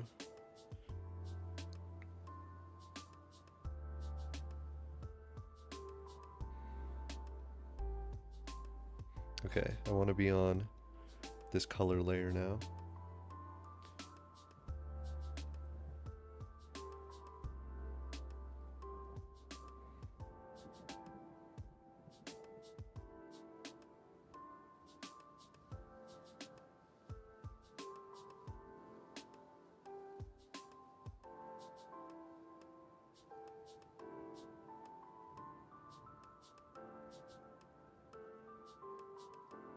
Okay, maybe now I go in with just a brush.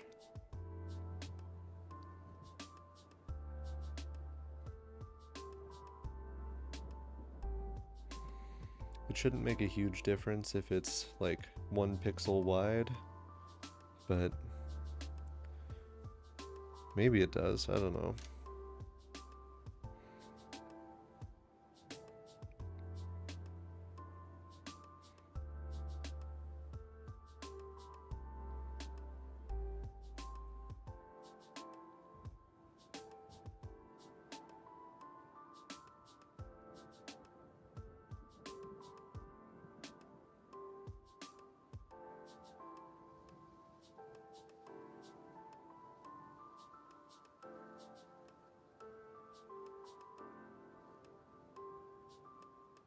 It is interesting how that just totally blends in.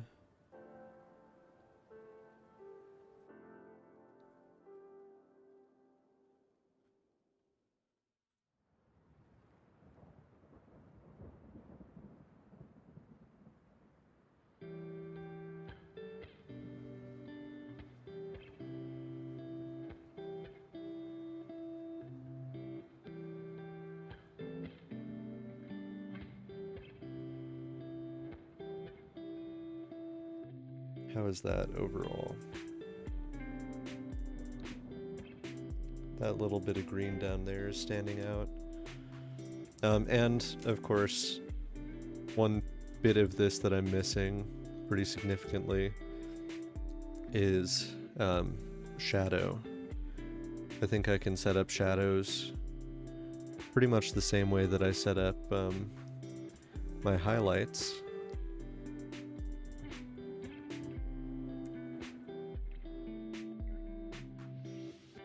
For like a quick and dirty method. So let's zoom back out. And let's do some of that. Let's get onto, this is my lighting layer. Yes, okay. So same deal as before, except instead of light, I want some dark through there.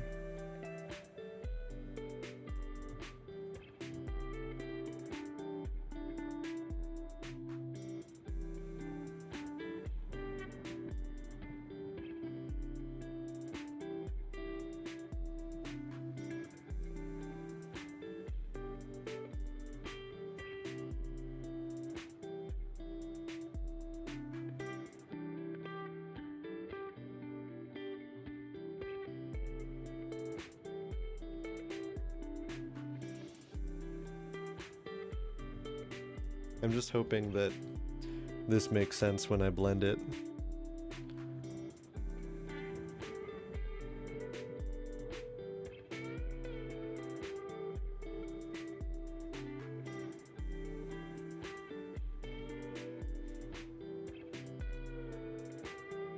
I think blending off the side there isn't working as well, right? Like I'm ending up with stuff outside of the image proper.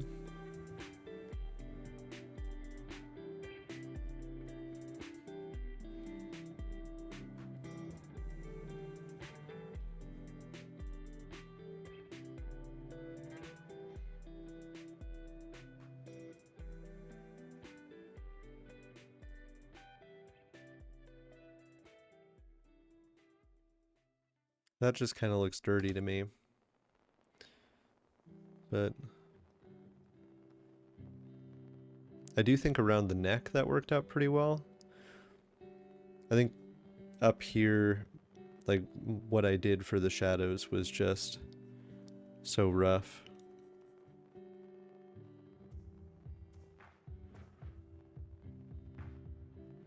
But I like it on these.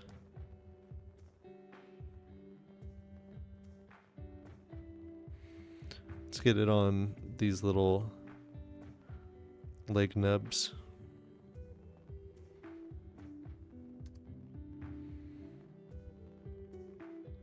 And I haven't really started to mess with anything like occlusion or, you know, we should have some like more shadow along this kind of ridge in the back because of how the light bounces around in it.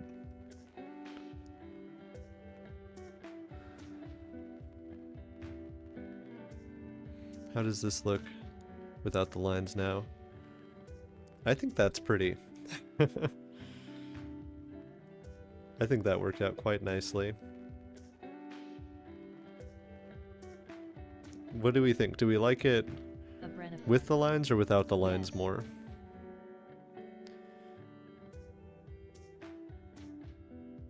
I kind of like it without the lines. JZ Fetter.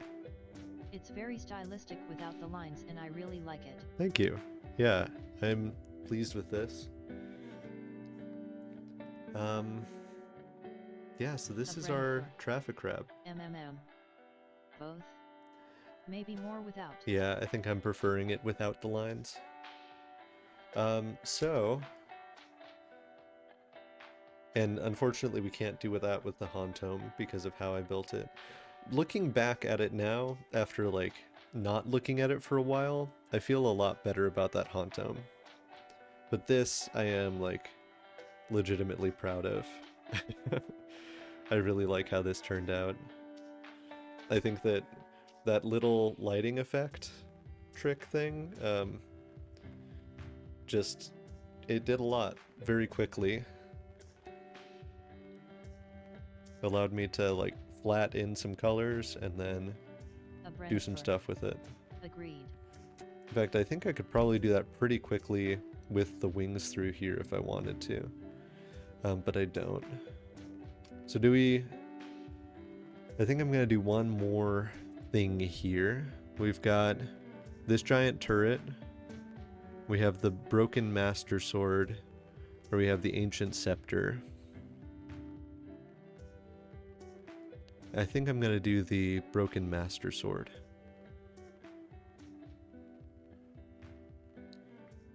I think it's going to be just kind of cool to set up. Good. Now that gets real pixelated.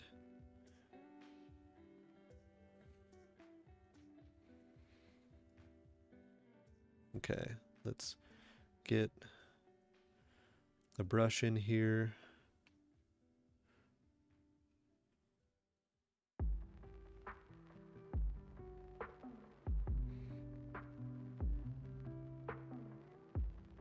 This is very, like, straightforwardly geometric.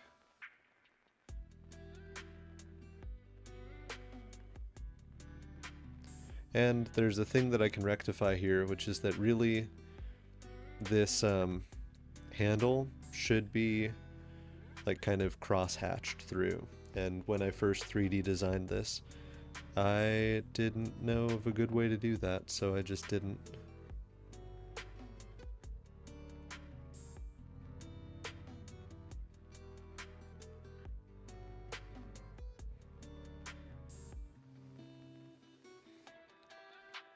So yeah, let's try to do something cross-hatching wise to this.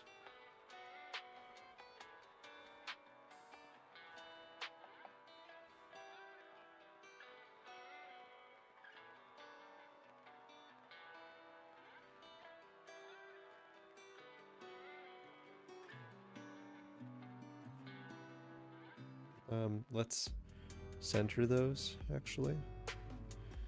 So it went from like here to here. Yeah.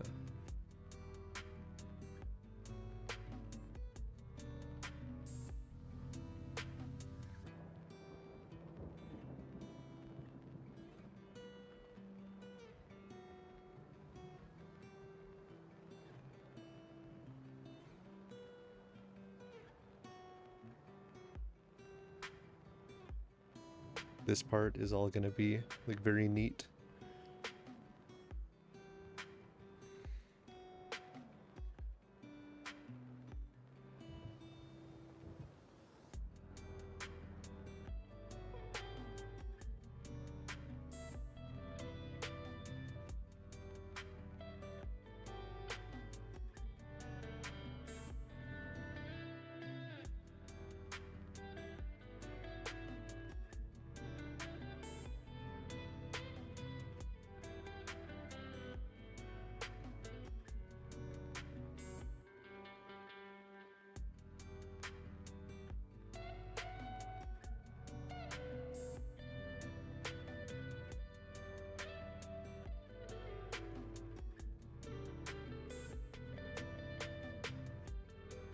Just lots of little swoops.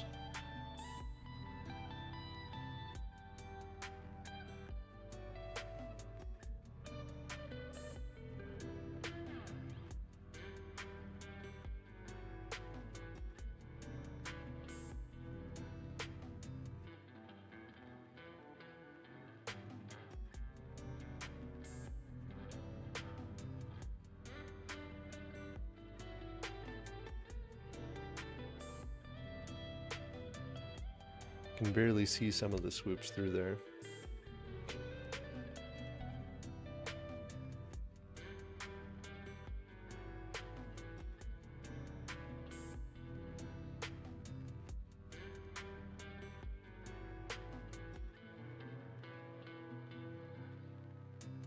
Unfortunately, in 2D design, I do not have a chamfer tool to just add all of these corners in.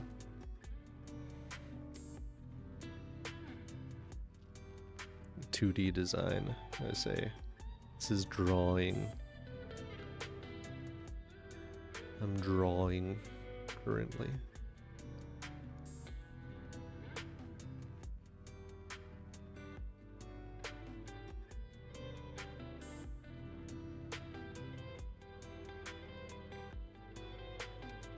Okay, so we've got hilt stuff mostly done.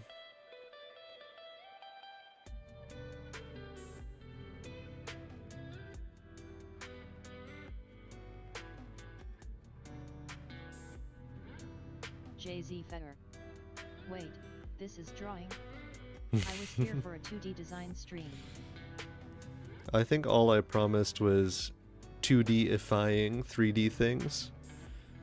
I never clarified whether that was going to be through the power of 2D design or through the power of art, through drawing.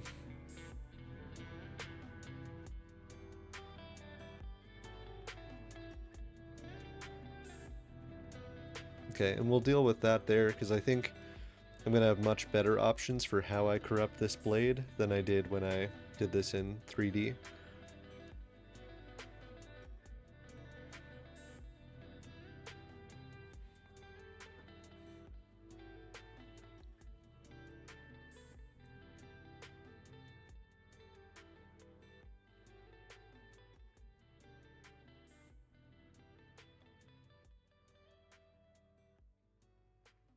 Okay.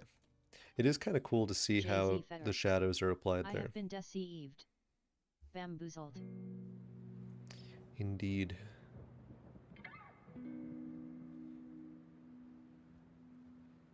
Let's get ourselves a little Triforce on here.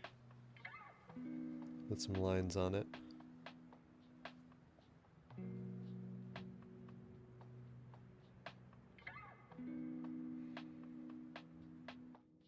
Okay. Let me think about how to show the corruptedness of this blade. So it definitely, like, we've got chunks going through here.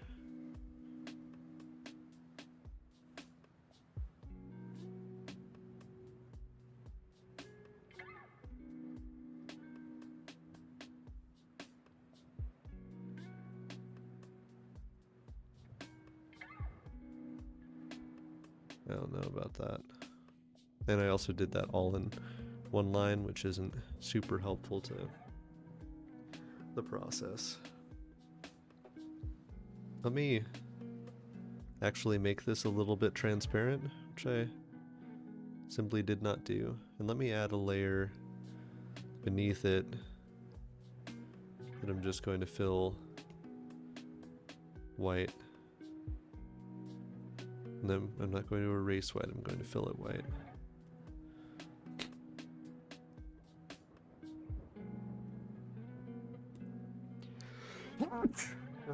Excuse me. Okay, let's undo some of that nonsense. Hide that, fill that, show that, show that. So we don't have to deal with that transparency background, which hurts to look at. Stream elements. Enjoying the stream? Don't forget to follow to catch me later. Subscribe if you're into that kind of draw thing. on that with JZ Fetter. up there. Gesundheit. Thank you. And I'm not going to draw on it in white either. And let's bring the stabilization back down for kind of the roughness of this blade. I want it to be like cartoonishly rough, so we'll keep it somewhat stabilized.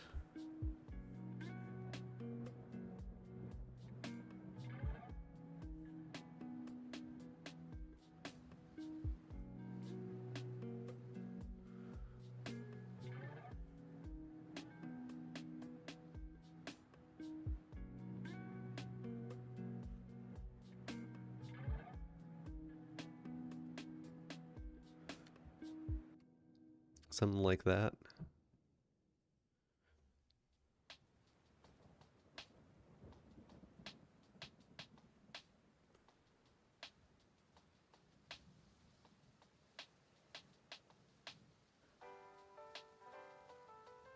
The problem is we're looking straight down at this.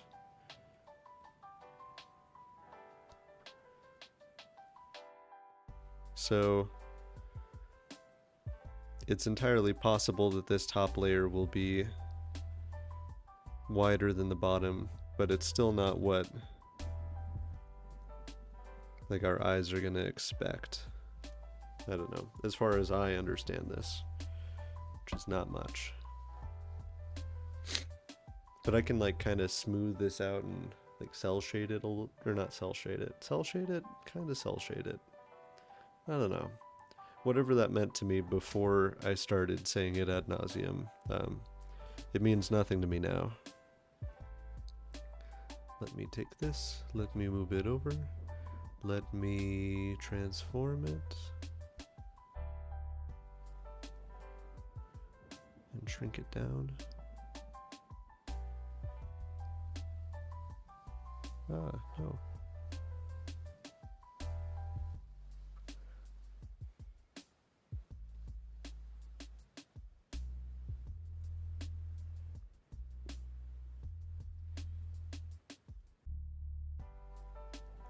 Such that we might use it for color reference.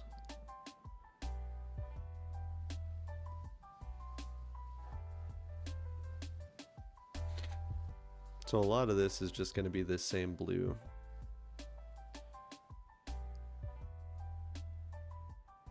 So let's add a new layer. Oh, let's just add layer, new raster layer. going underneath there. And I think what I'm going to do a little differently this time is I'm going to... Hello. Hello, sword.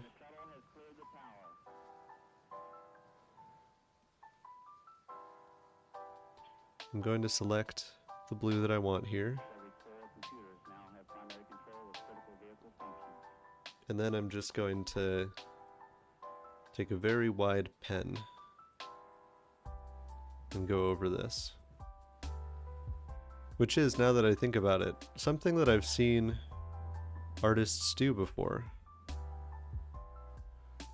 This seems like the kind of thing that I've seen real artists do in order to color their designs.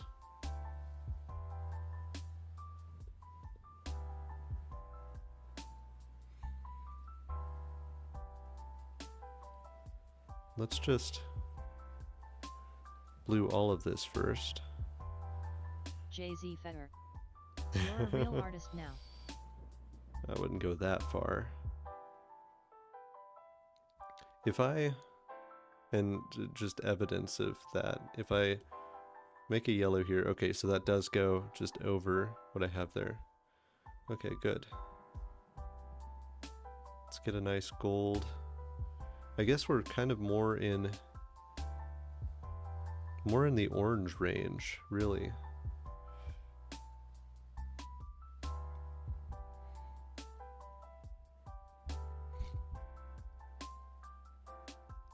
But I can fill in all of this like so.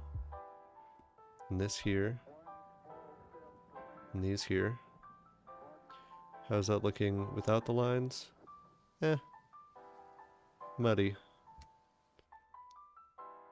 But that's alright.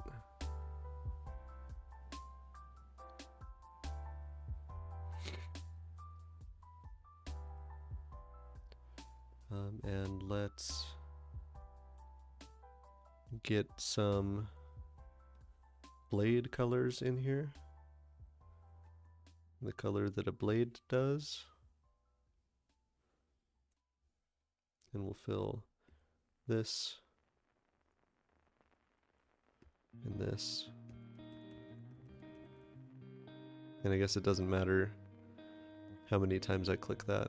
I wonder, did that? Yeah, it didn't change anything there. This is, here we go. Here's my master sword. Very good. That's goofy. Oh, but I guess I could now just fill like that. Jay-Z Fetter. That's great, haha. To get rid of the background.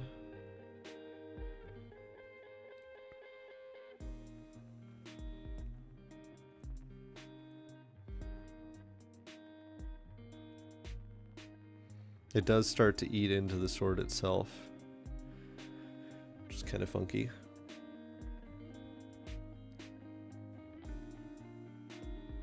Yeah, this one, there's important details in the lines, I think.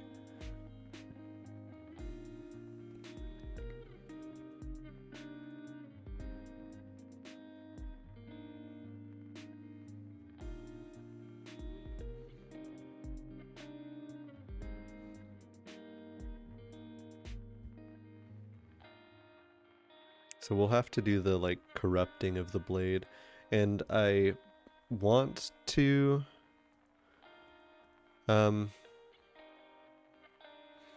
like look up reference, but I feel like part of the challenge here is to just use, ooh, I'm feeling that like in my pinky specifically. I feel like part of the challenge is just to use the thing that I designed as reference and nothing else.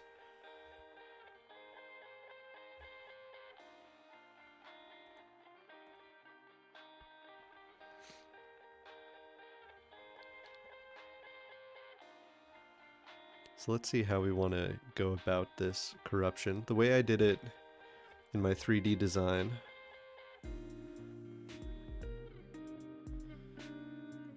I cut out some chunks. I do like the fact that there are some like splotches further up the blade.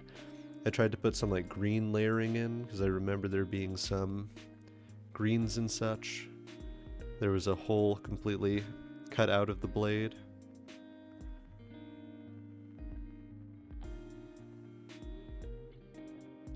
So maybe we go back to the lining layer for now. And we get our black back, go back to 5. We've got some blotches of corruption, like almost touching the Triforce here.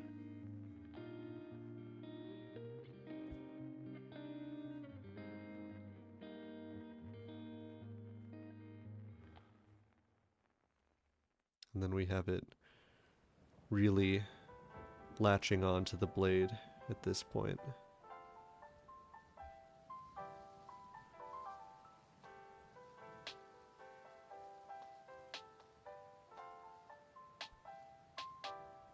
Maybe I don't want that to be on the same layer actually.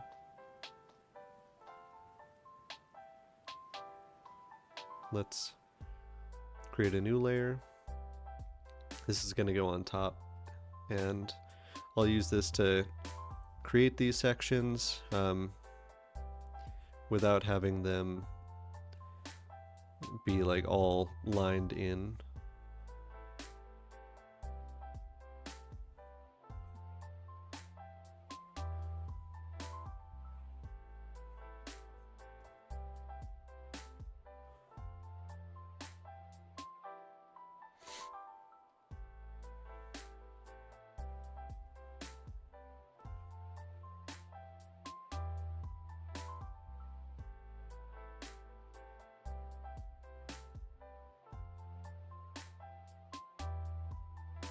Let's actually make this a little transparent so I can see what I'm working with. If I set it up like this, the blade isn't really very corrupted at all. But let's go back down to my color layer and let's see what that does for me. Let's bring this back up, and we'll take some of these sections and just kind of push them toward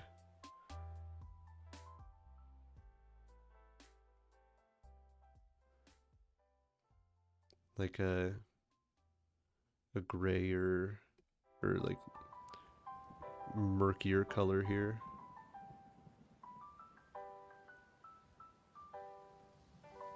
Oh no, this is on the wrong layer. As I had just, there we go.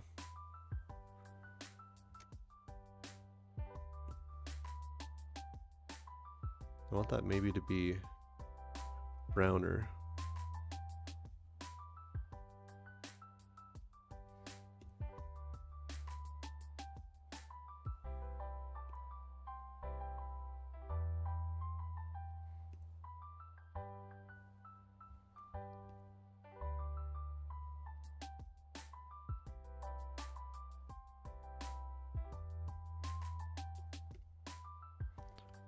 I mean, right now, if I hide that layer, yeah, that Master Sword is not very corrupted at all. It's just kind of broken and dirty. I do like kind of how that lighting effect worked, though. So I will do something like that.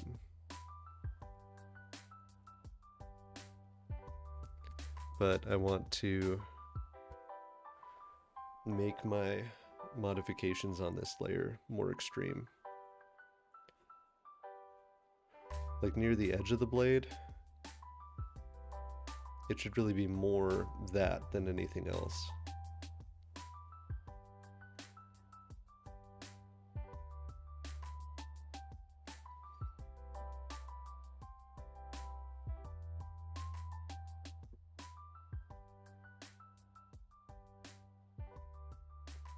And we'll have some like patches here where the original color the blade shows through.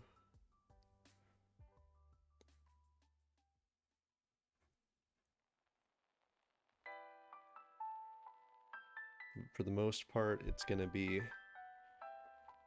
totally shaded in. So let's try that. And I think, what do I want to do color-wise for this? I don't think I want browns. I think I want kind of the deep evil purples of Ganon.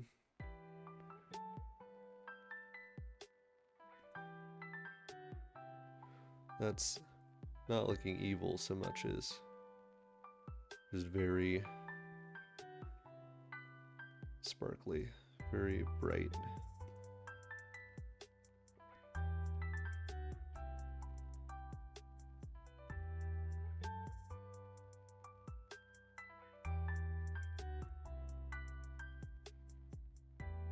I think maybe it's a matter of lighting. Do I need those to be darker sections? And then this to be lighter? No, it's just kind of cheerful. Here, let's get back into this kind of caustic green.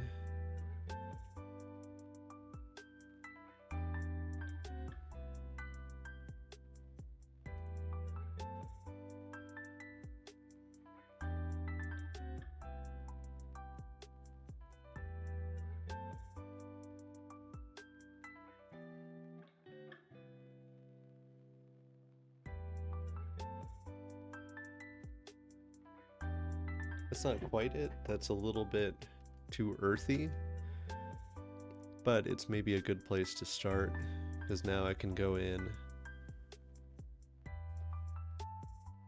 with some darker colors and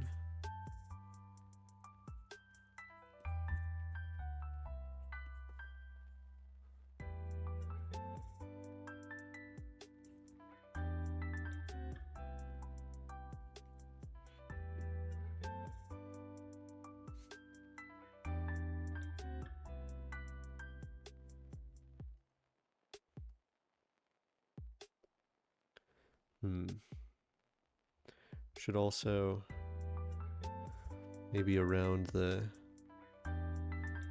edges have like this sort of bruising to it.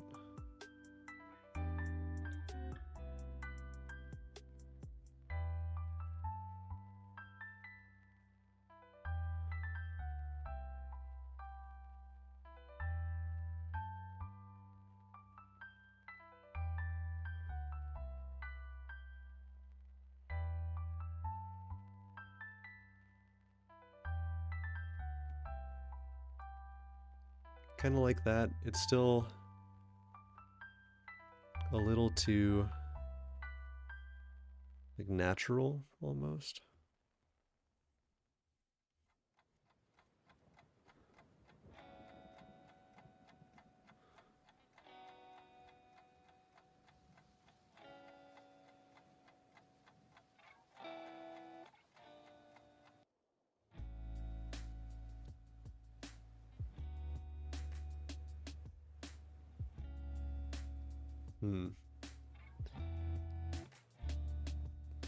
Let's bring out my good friend, the blending tool. Although right now, all of this coloration is on one page, so yeah, that's not gonna work out super well. Let me shrink down my blending tool a little bit. Just do a little bit in there.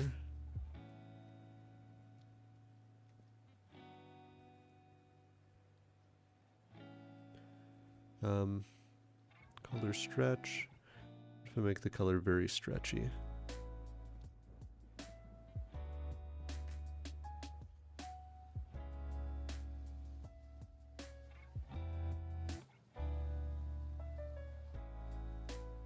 Okay, so that's what color stretch does. Have I always had this one dot down here? What JZ layer are Feather. you on, Dot? Back. You're on this layer. Oh, that's kind of interesting. Welcome back, Jay. I was just seeing if maybe the thing that this was missing was a good old-fashioned blending tool. It doesn't look like it, but that's still, I don't know, it's something. I think it looks a little bit too friendly. JZ Feather. Oh no, not that. What layer is this on? Dilemma.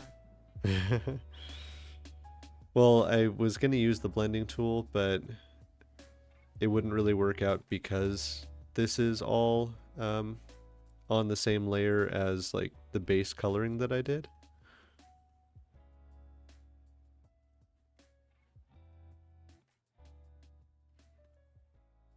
I'm just not getting miasma of evil JZ from Feather. this yet.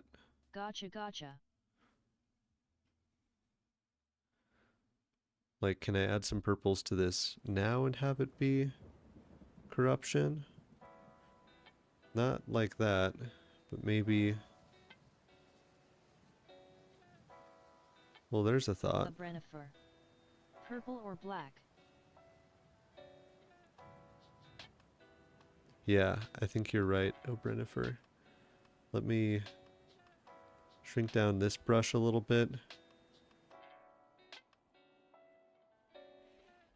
So I don't want it to overlap with itself quite that much.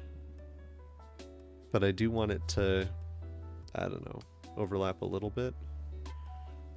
Maybe now it's time for a new layer.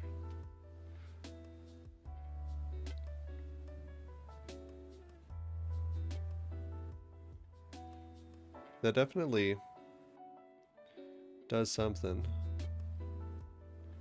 Makes that a little bit more sinister.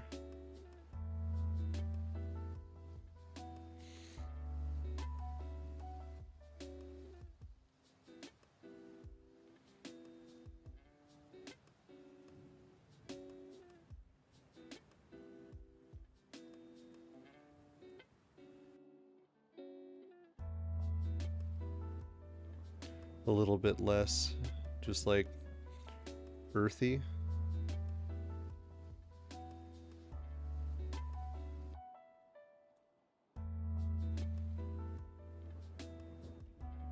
A Brennifer. Yet.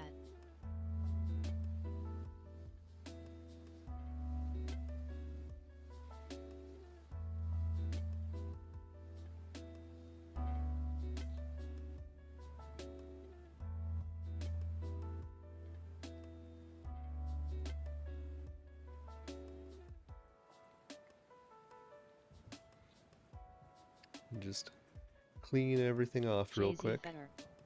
Are you familiar with subjectively? Subjectively or subjectivity? I don't know if subjectively is like an app. It sounds like an app.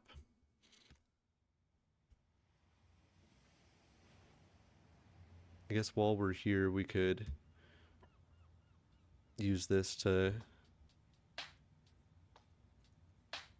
darken some things.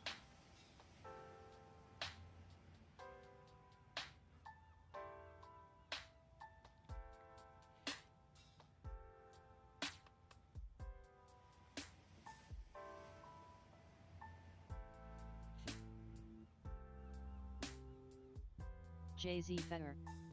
Ah, they are an art channel on YouTube that have done a lot of fun stuff. They Ooh. talk a lot about skills / character design / etc. Yeah, please do. I'll send you the link.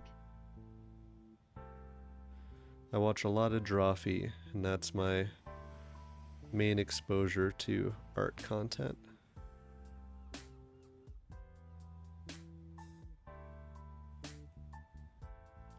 So this is like one rough way that I could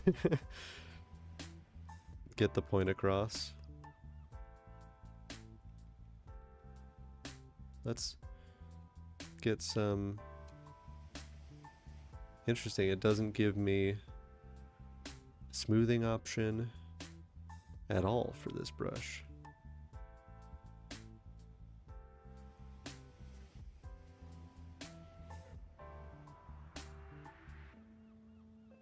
JZ Fetter. We'll kind of rough it They in. made a whole fake Mendex that was fun to follow. Oh, is this the one where they had their own, like, region that it was all focused around? Because I do remember seeing something like that. Okay, that's clearly not the way I want that to go. JZ Fetter. Yup. Color stretch, I think, was at, like, 10, naturally.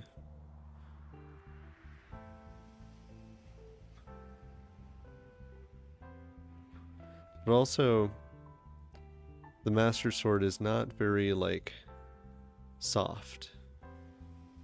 It's got some very rough edges to it, so I think I'm better off just erasing this paint experiment on the side.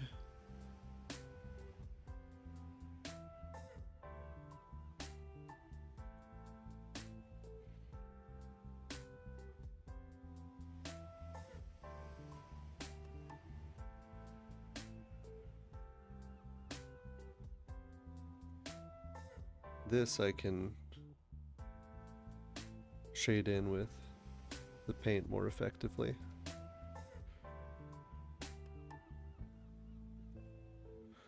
Don't mind me being chronically left-handed with my head and arm tilted here.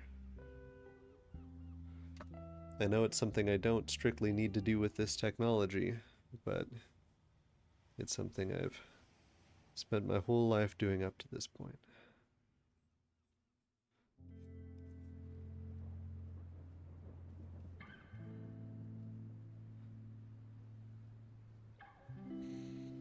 Okay, I like how that shading works. Fetter.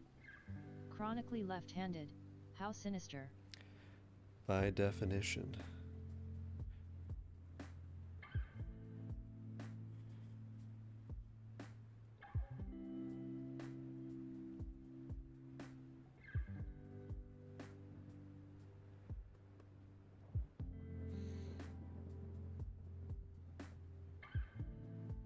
JZ Fetter. Be a dumb tisk.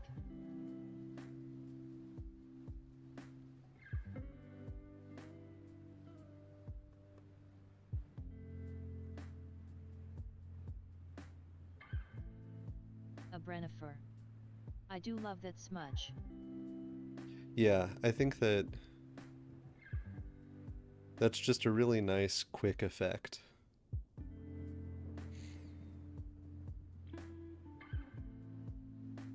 Okay, this I'm feeling okay about. The more I look at it, I think that purple helped. What are we looking like overall on this guy? I think that might just be the Master Sword. I think it's at least as good as my 3D design was. These bits on the sides here are looking a little bit bare bones. So let me do something about that. Going back to, let's see, this is my line layer. Yeah, so getting back on ye old line layer. Let's add ye old lines.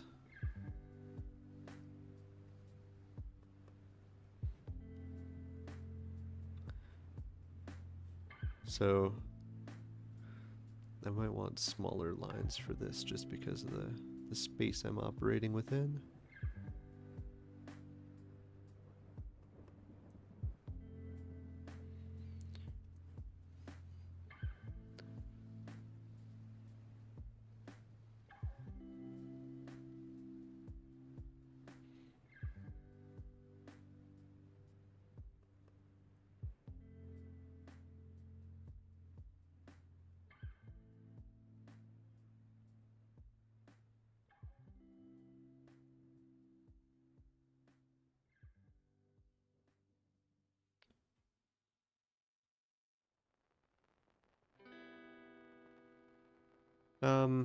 Is that gonna look good ever? Is there a chance that that looks good? I don't think so. I'm not convinced. Let's go to this color layer and let's see about just kind of having a larger brush approach. And this is going to go under that layer. I want to darken that just a little bit.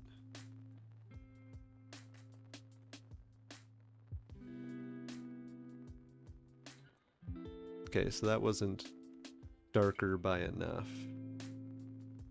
And it was also maybe too wide. But if I do something like that and I follow the original line, the problem is I have to follow that original line like perfectly in order for it to make any sense. If I don't follow that original line perfectly, then it ends up just looking bad.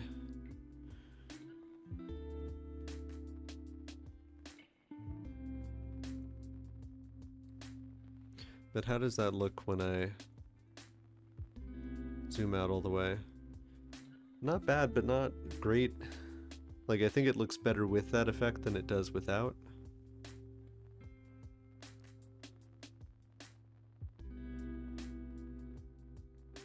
Okay, maybe I will shade those in the way that I've been shading things in. Stream elements. Join my Discord. Let's test that out. https://discord.gg/snitchfucky. Let's go to our... Is this our lighting layer?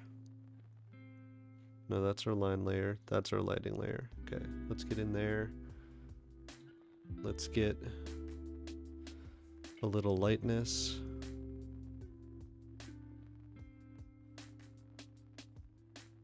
Along these upper edges.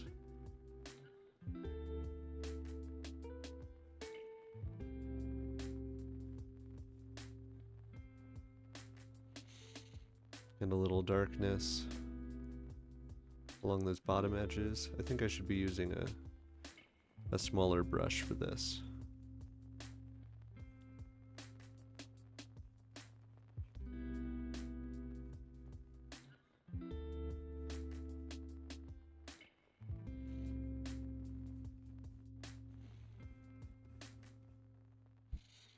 And let's... A Brennifer. Good. I have a good feeling about this. Yeah? Do ya? Restream.io. Because this is... Trophy, congratulations. This is the feeling I have Received about this. 100 messages today with Restream chat. I think I need to shrink my blending brush considerably.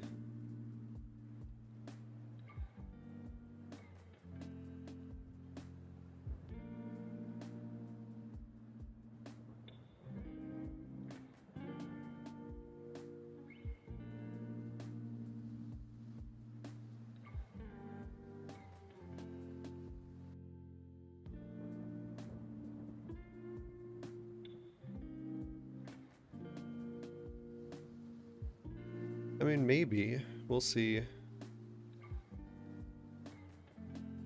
It is doing something. I just don't know if it's doing quite what I'd really like it to.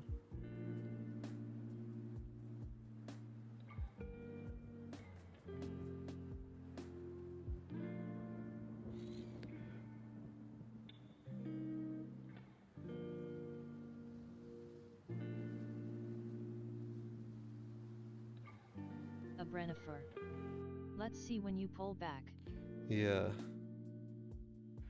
Well, okay. It gets a little bit muddy near the hilt there. But it's better than nothing. Let me experiment on the other side here with just a little bit less near the hilt where it's going to get concentrated.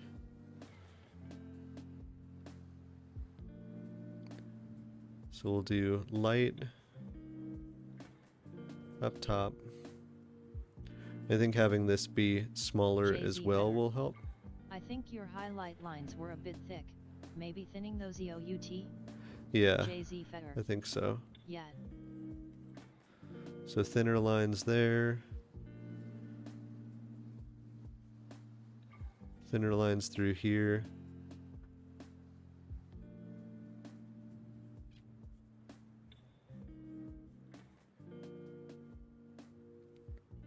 Already, this is looking better.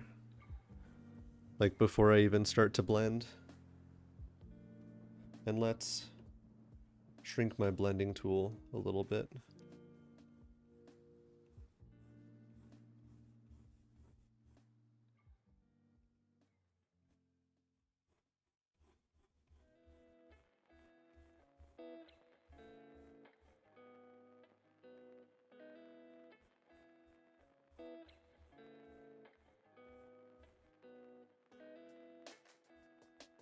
Oh, that's getting a little bit muddy down there, but let's just do this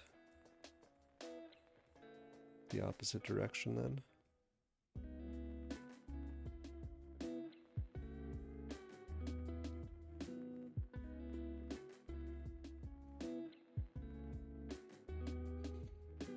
I think that's a pretty nice, cheap effect. Let's see.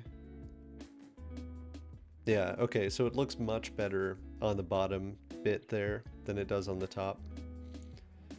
So I'm just gonna erase that top bit and try it again. Yeah.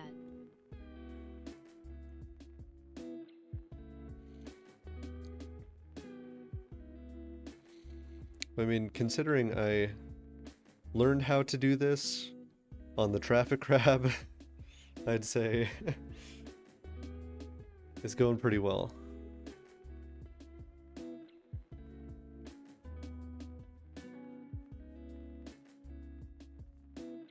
The Weevilite, excuse me.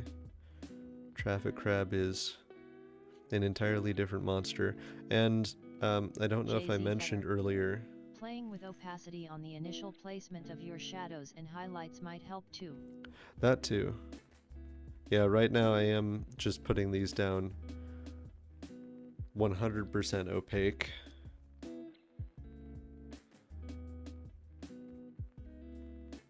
So in the spots where it gets muddy, it gets very muddy. Let's experiment with that. Let's clear this out. Let's see how we feel with what, like 50%, 54% opacity.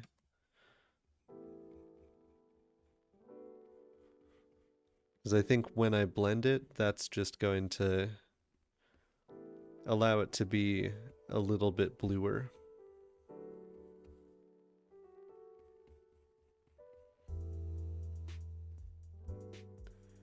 That's my hope. I mean, I could also, instead of just using hard white and black here, use lighter blues and darker blues in the same kind of span.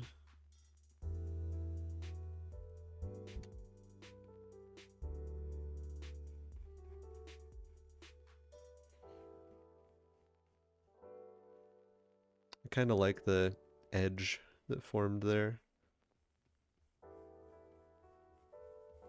where the two of these meet. And I guess it makes sense that, like, our eyes would read that as an edge because it is a sharp transition between light and dark, and that happens in the world around us because of edges.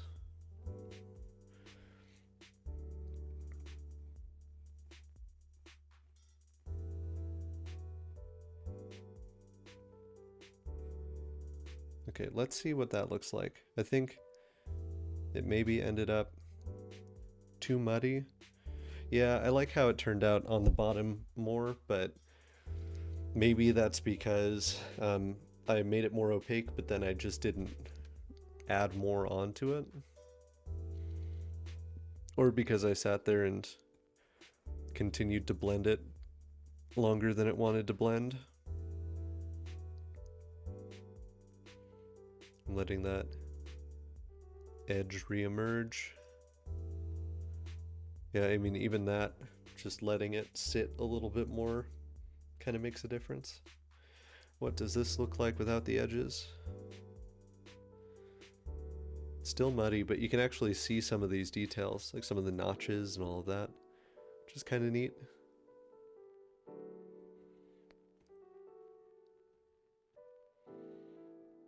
Can't see like any of that, but I have a very strict like vertical light here that I was applying, except on like these pieces where I shaded it in without consideration for anything else. But I'm pleased with how that went. That was a nice practice and definitely makes me feel like I can do this kind of thing in the future as well. We created this Hauntome, this Weavelite here, and this Master Sword, all in kind of different styles. This Weavelite I'm very pleased with. I think that this is my favorite piece that we did today. And maybe my favorite piece that I've created in my very brief art career thus far. Let's see him with the lines again. Yeah, there you go. There's some lines for you, buddy. He's my favorite too. Jay-Z Fetter. Yeah. I really like him. I think just the lighting there, I messed with it a little bit, and I think I got it in one, which was very, very satisfying. Well, yeah. Well, I'm gonna go massage my hand a little bit, because it's... I liked your skeleton guy the other day. Yeah, I really want to get better at bones. 56. Always liked this guy. Yeah, he's a good one. I'm gonna scoop up a baby, and then we'll say goodnight. But yeah, I think I know I mentioned earlier, I just don't know how much I said. Jay and I, and perhaps Little Lich Boy, if I can grab him for this, are gonna play Scoop Babies. The Zone on stream on Thursday. And I think that's gonna be fun. So tune in. It's a little like RPG thing, very much themed and based off of Annihilation, which is one of my favorite series. And I believe, Brennifer, you read them as well. This guy needs some shading around his chin, I'm noticing. The Weavelite, maybe. Oh. But I'll resist the urge to mess with it too much. I'll let it sit. Yeah, let me scoop a baby. Let's see which baby I'm able to scoop. Where are my illiterate children? Where's my cactus? Where's my rat? Daffodil I will not scoop. Oh, there's the rat. Oh.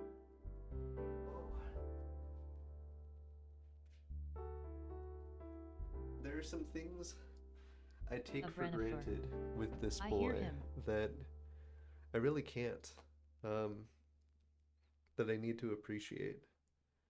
Like the fact that he was wild and sitting inside of the body of my car crying, and he didn't know really how to be a cat. Seriously. When we first acquired him. But now he sleeps in a corner, and when I come over and I call for him, he makes a little sound and he stretches and he comes out to be found. And if he could do that the first time that I encountered him, it would have saved me a lot of time and headache outside of a fire station looking for the boy. My goodness. Let's play something a little spooky to wrap up here, because I like it. A little bit of spookiness is nice. Thank you for being here, folks. Thank you for the art tips and the art affirmation, because I don't know. I'm figuring it out, and I feel good about how I'm figuring it out, but I still A need time. Brennifer. Thank you very much. All right. Excellent stream. Sweet dreams, everybody. I will see you in a couple of days here. JZ Fetter.